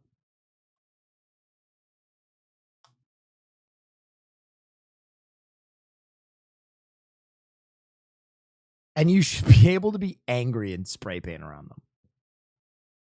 Awesome video about driving in LA.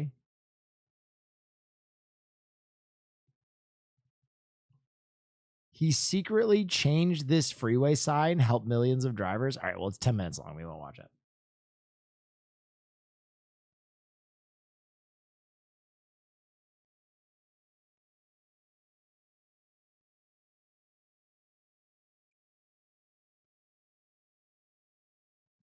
Making them more visible, def saves some tires. Yes.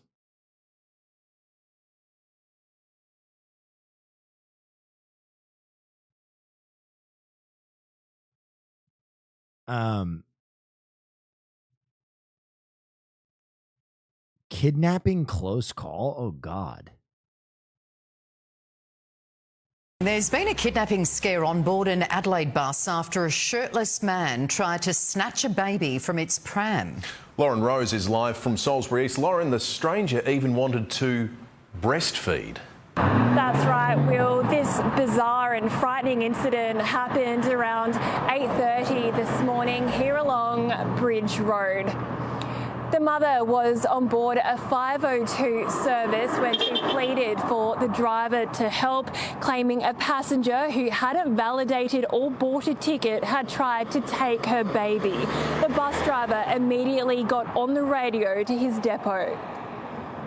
A fare evade got on the bus and he went to grab the lady's baby out of her pram, and yeah, she's come up to me and said, "You've got to get this guy off the bus. He's not good. He's trying to grab my baby out the pram and breastfeed her baby." So yeah, I'm not.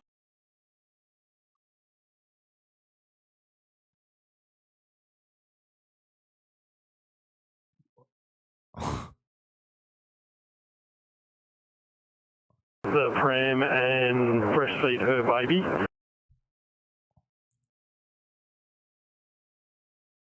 This guy trying to breastfeed a strange baby?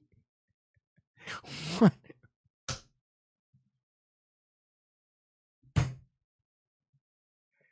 What?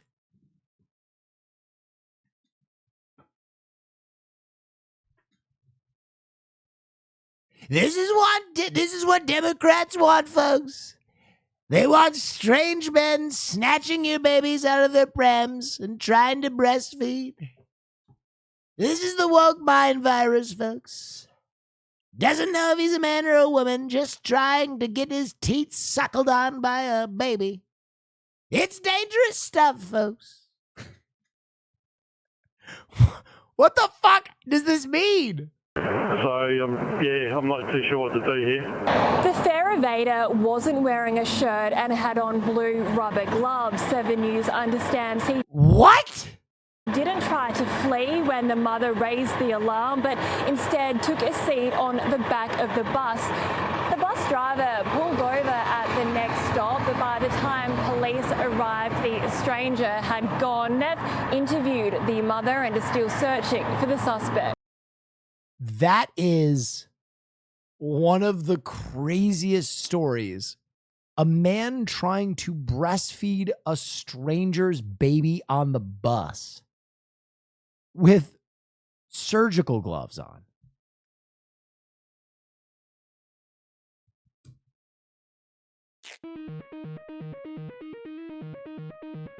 Don't worry, the rest of Australia.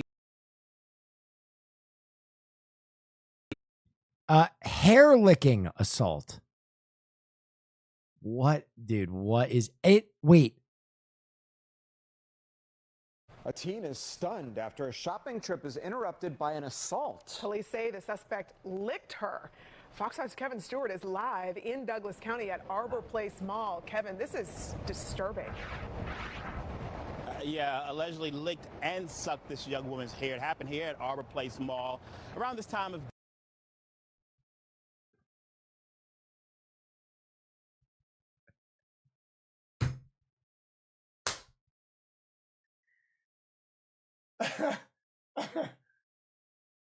Allegedly licked and sucked and fondled and tasted the hair, guys. Very disturbing. day after 3 p.m.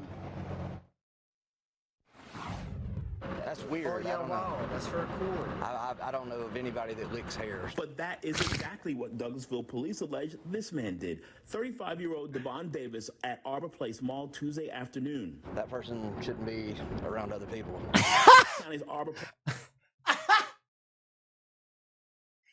What a base take. That person should not be around other people. Place Mall is one of the larger shopping destinations in West Georgia, attracting people regionally, including the Shower family from Alabama. But I can tell you, I would keep my distance from him and keep my wife and kids away from him for sure. Police tell us Davis walked up to an 18-year-old woman, a stranger, touched her Turn up. No, it's maximum volume. And sucking her hair. I think that's gross. And I think I would have responded in a way that I probably would have been in jail today. The suspect is charged with simple assault and willful obstruction of law enforcement officers. The latter charge from running from the police officer dispatched to this bizarre suspicious activity call. I've always felt comfortable coming here. And Joyce Taylor says this incident won't change that. Still, I just have to be vigilant and watch your surroundings, be careful.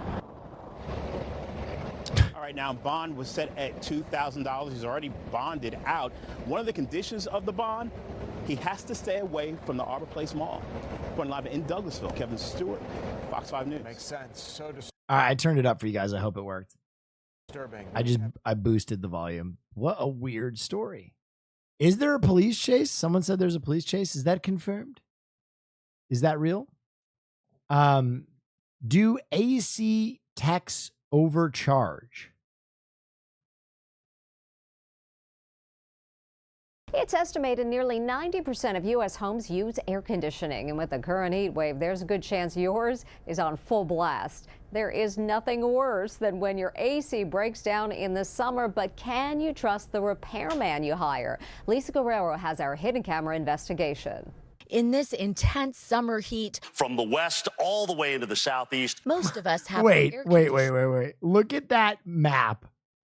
and summer heat. Look at that AccuWeather map, dude. Dude, the country looks like it's a fireball. It looks like the inside of Mount St. Helens. Illy, heart.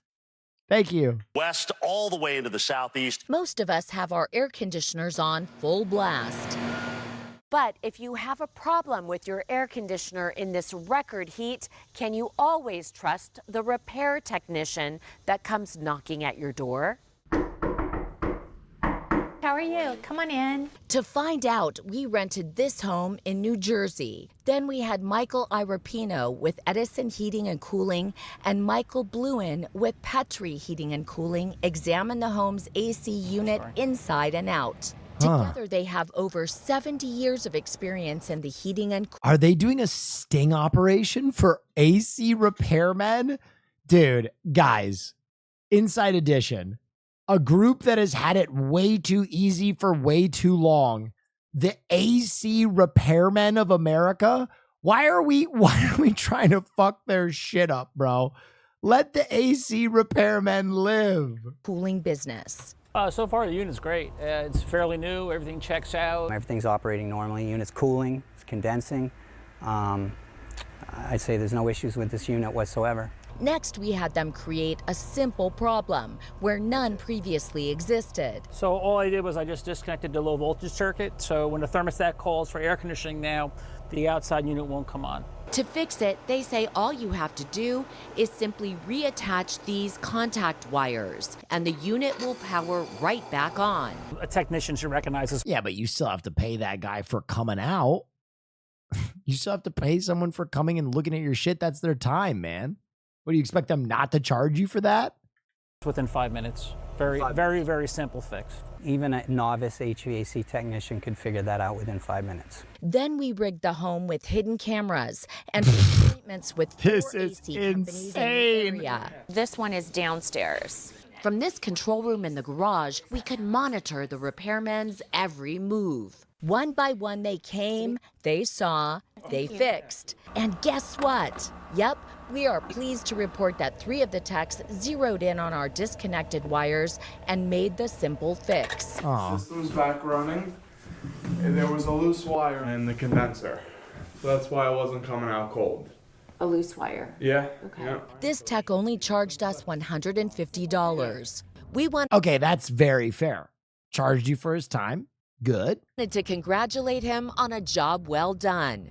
I'm Lisa Guerrero with Inside Edition. We just wanted to say thank you for doing a thorough job, a thorough inspection, and you passed our air conditioning tech test. Thank you very much. But unfortunately, there was one in the bunch who spoiled a perfect record. This technician from a company called Gold Medal Service examined the unit, and when he returned, he had some bad news. It's not cooling efficiently, and you're losing it.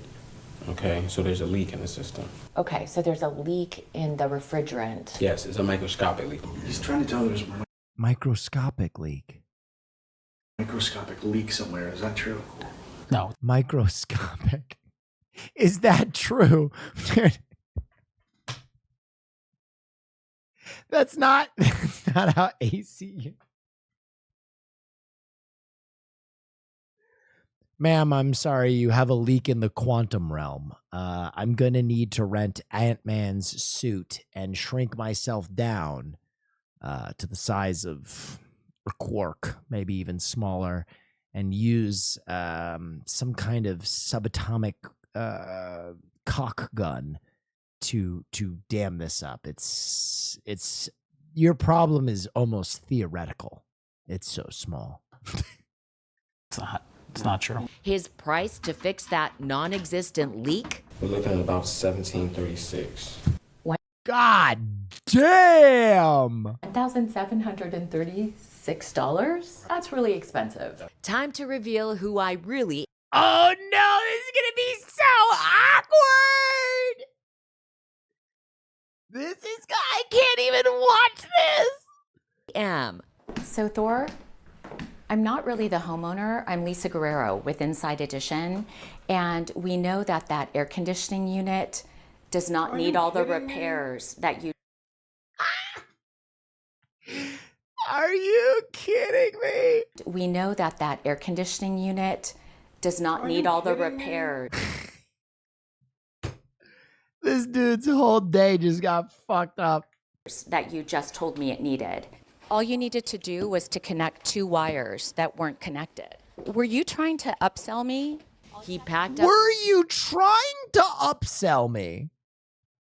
here and drove off. He took off in such a hurry, he left this tool bag behind. Oh no! Thor! Oh no, baby! Oh no, baby! Oh hell no, baby! What is you doing?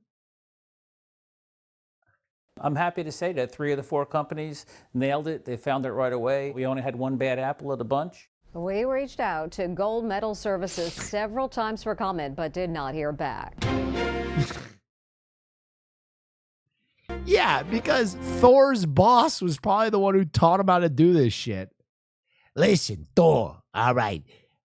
If you want to make money doing AC, you gotta fuck them, okay?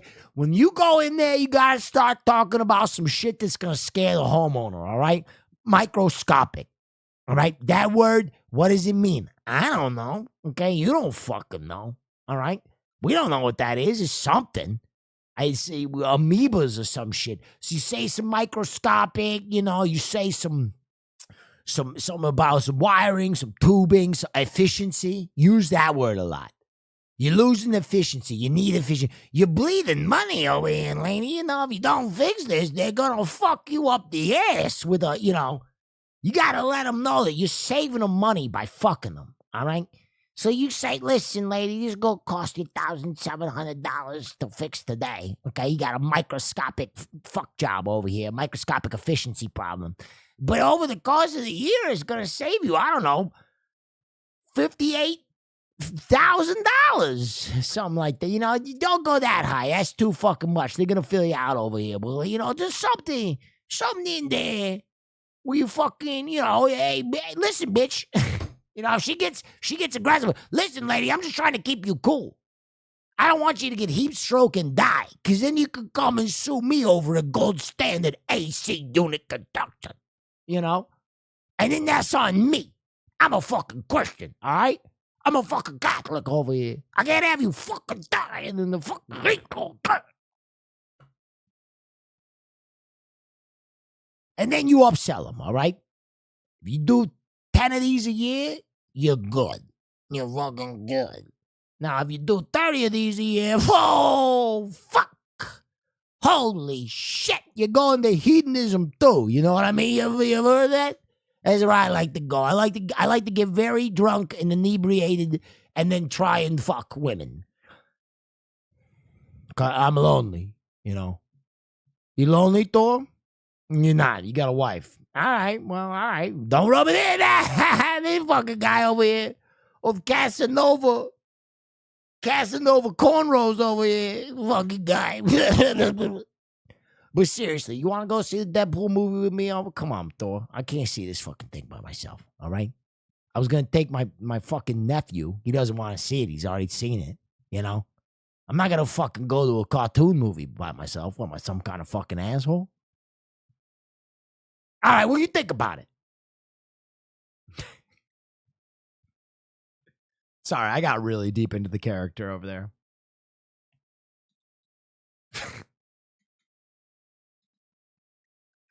Dude, I got way too deep in that character. I was on background work on that motherfucker.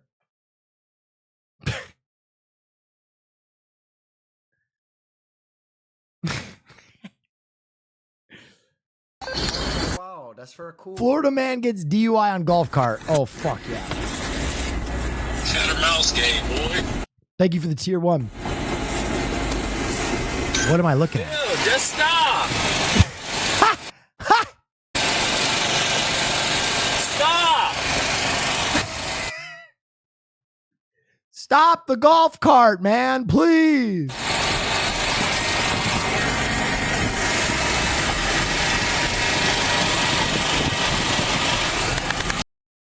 It's developing in Osceola County this morning where 4 Come on, man. Fucking stop. Is this the meanest judge in America? Well, I'll be the judge of that. See what I did there? God, I'm the best. I'm the fucking best. Now, talk about disorder in the court, but it's not an accused criminal acting inappropriately. It's the judge. Here's Jim Murray. Is this the meanest judge in America? Sir, I'm doing something. Can you shut up and sit down? Judge Wayne Culver shocked everyone with his behavior inside his courtroom in Sanford, Florida. That's not shutting up. You want to be held in contempt and go to jail? Then Judge Culver really loses his temper. I asked you a question. Kevin Newton was on the receiving end. Kevin says that he was charged with petty theft and arrived late for his court appearance. He says he was just looking for a place to sit. You can see him looking around. And that is when Judge Culver lashed out at him. Did you feel like you were being bullied by the judge? I thought he was on the cell phone. He wasn't even on his cell phone. He just came in late. Oh, yes, absolutely. But it was Judge Culver who ended up on the receiving end of some harsh discipline. Good. A state commission recommended he be suspended for 60 days. Good. We're going to let that fucking guy judge the fate of human beings? And undergo anger management classes. Good. The judge had blamed personal problems at home for his tirade. The judge says, hey, he was taking care of his elderly father who was very sick. He was stressed out. Is that an excuse? That is not an excuse. If that's the case, he needs to decompress somewhere before he comes to work. Can you shut up and sit down? The incident happened in 2022, but the judge was just recently suspended. God damn. All right, ladies and gentlemen, it is time for the end of the stream, where I read you our honorable mentions. These are headlines that we thought were great, but just weren't quite good enough to make it into the rotation. So here they are. Man who won Disneyland passport ticket in 1985 finally uses it. Environmentalist becomes first juror to swear oath on river water.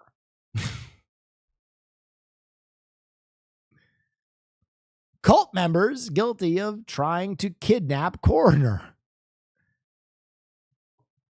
Human skeleton found on beach sparks police response. Turns out to be a dead seal.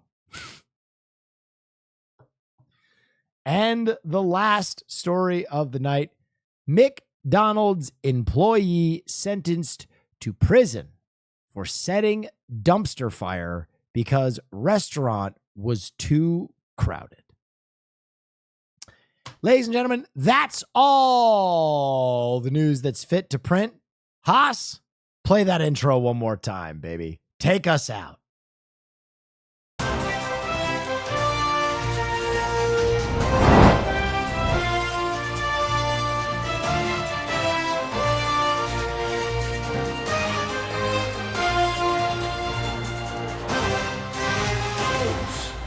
These days, everyone wants to be an anchorman and do the news, but everyone else is a fake and a phony.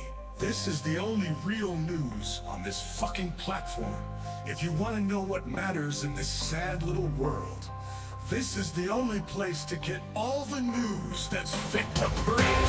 Brought to you by the Badass Boss and hosted by the one and only, your mother-fucking favorite anchor, Real Neff.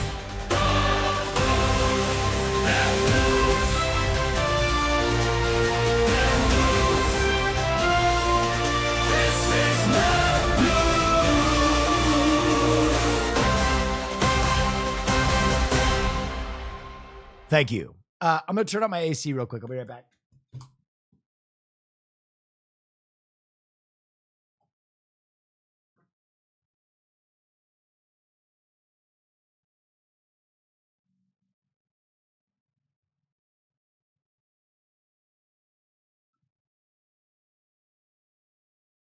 Haas. Fucking incredible job, man. Fucking incredible job. $1,500, please. No. Haas, thank you again for making that. That was really incredible.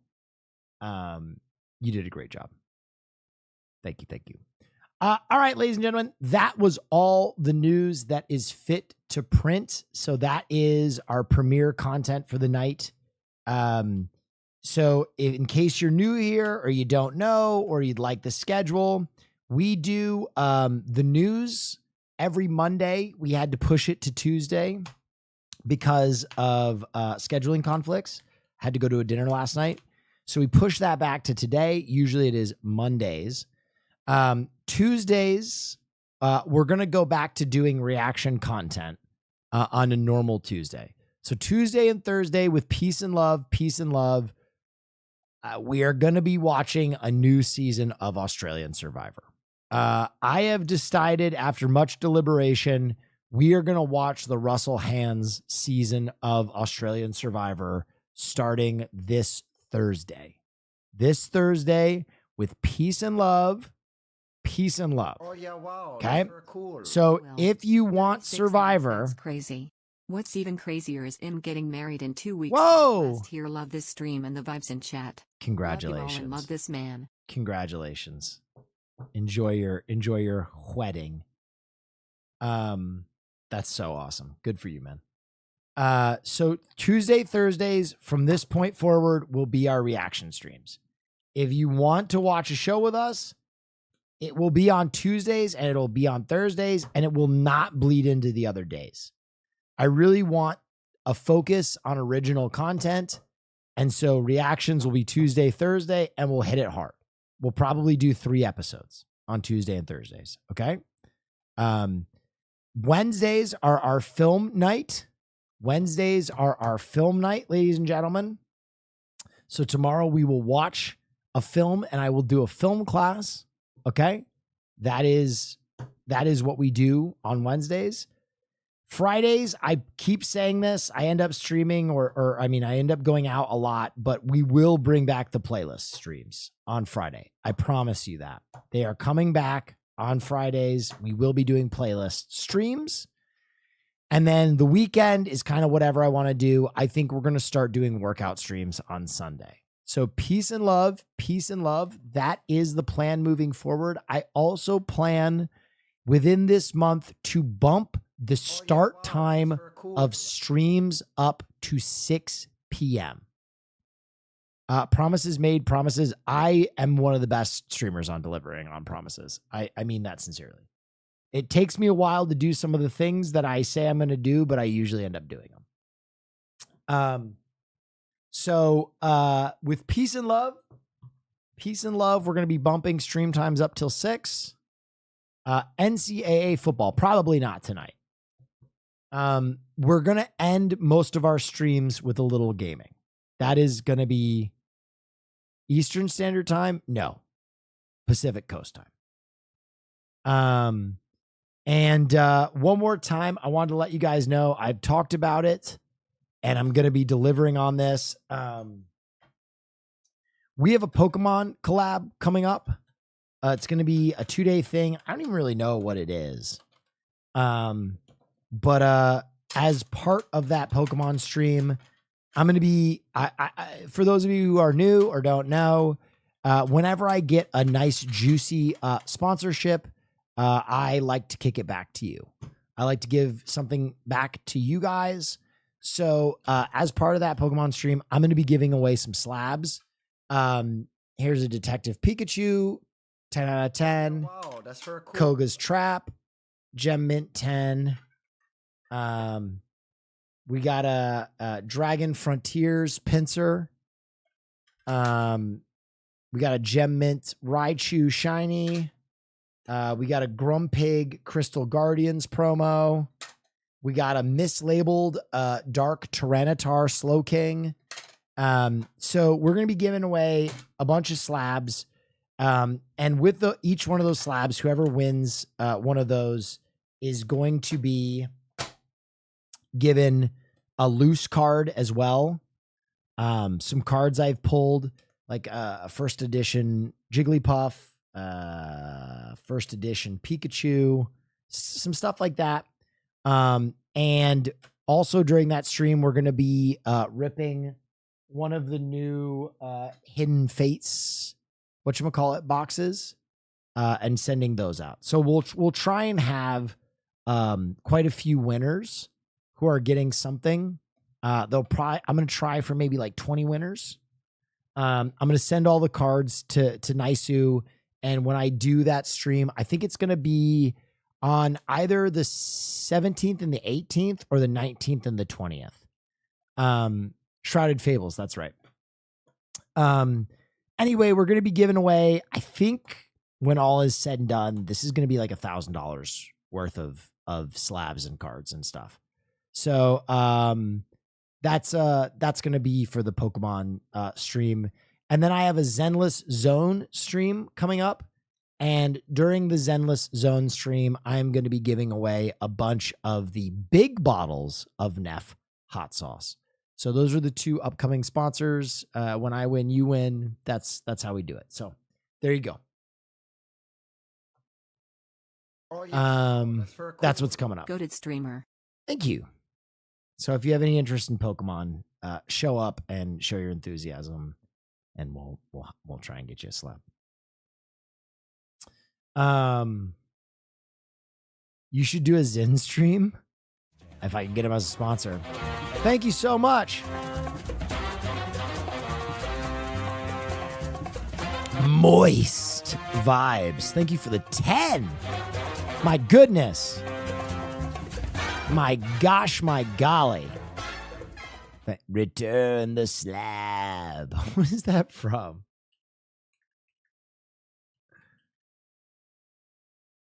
What is that for? Return the slab. What movie is that?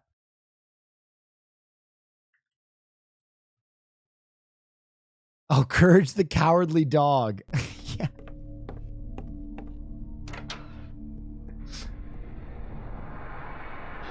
Return the slab. What? Return the slab, or suffer my curse. What's your offer? This night you will be visited by 3 plagues, each worse than the last. Return the slab. Ha! Nice try, Professor. Return the slab. That is an iconic villain. Him and the barber, the one who's like, naughty. I was feeling rather naughty. Is Nessua asleep? Wait, when did Ness stop streaming? Wait, when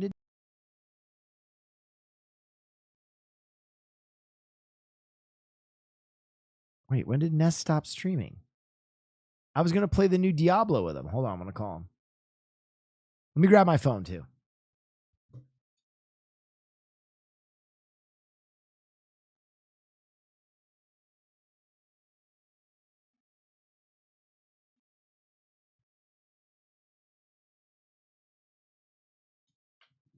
My phone is here.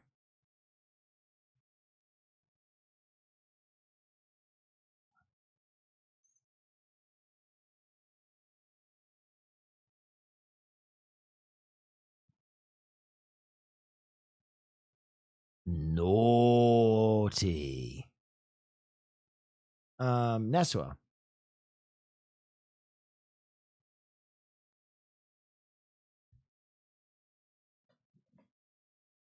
Damn, that's so sad. I wanted to try the new Diablo with him.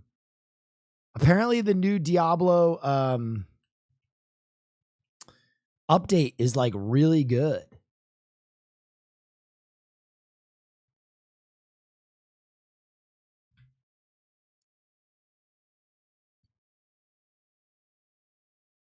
Seasons of the Infernal Hordes. Is that the newest one?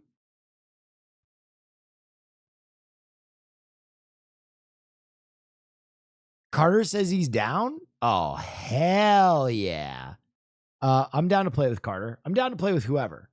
I am, however, going to go make myself some food while this downloads with Peace and Love. Peace and Love. I've already been live for 4 hours. I'm basically a part-time streamer. So while this updates, I will be right. Hold on. Let me make sure it's updating. I'm going to heat up a little Grubbingtons. And then I'm going to try the new Diablo. So I will be back in just a moment. Urgh.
Just when it seems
Pizza, a chocolate milk, chips, and a factor meal. Let's go, baby.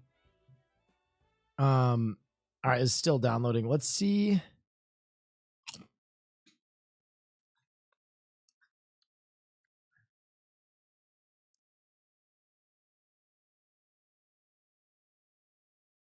Let's see if, like, is Nandre on? I know Carter wants to play. I wonder if Jordan's here. We got a, oh, Nandre. Andre. Oh, he's playing Lies of P. Fuck. I know it's wrong, but still.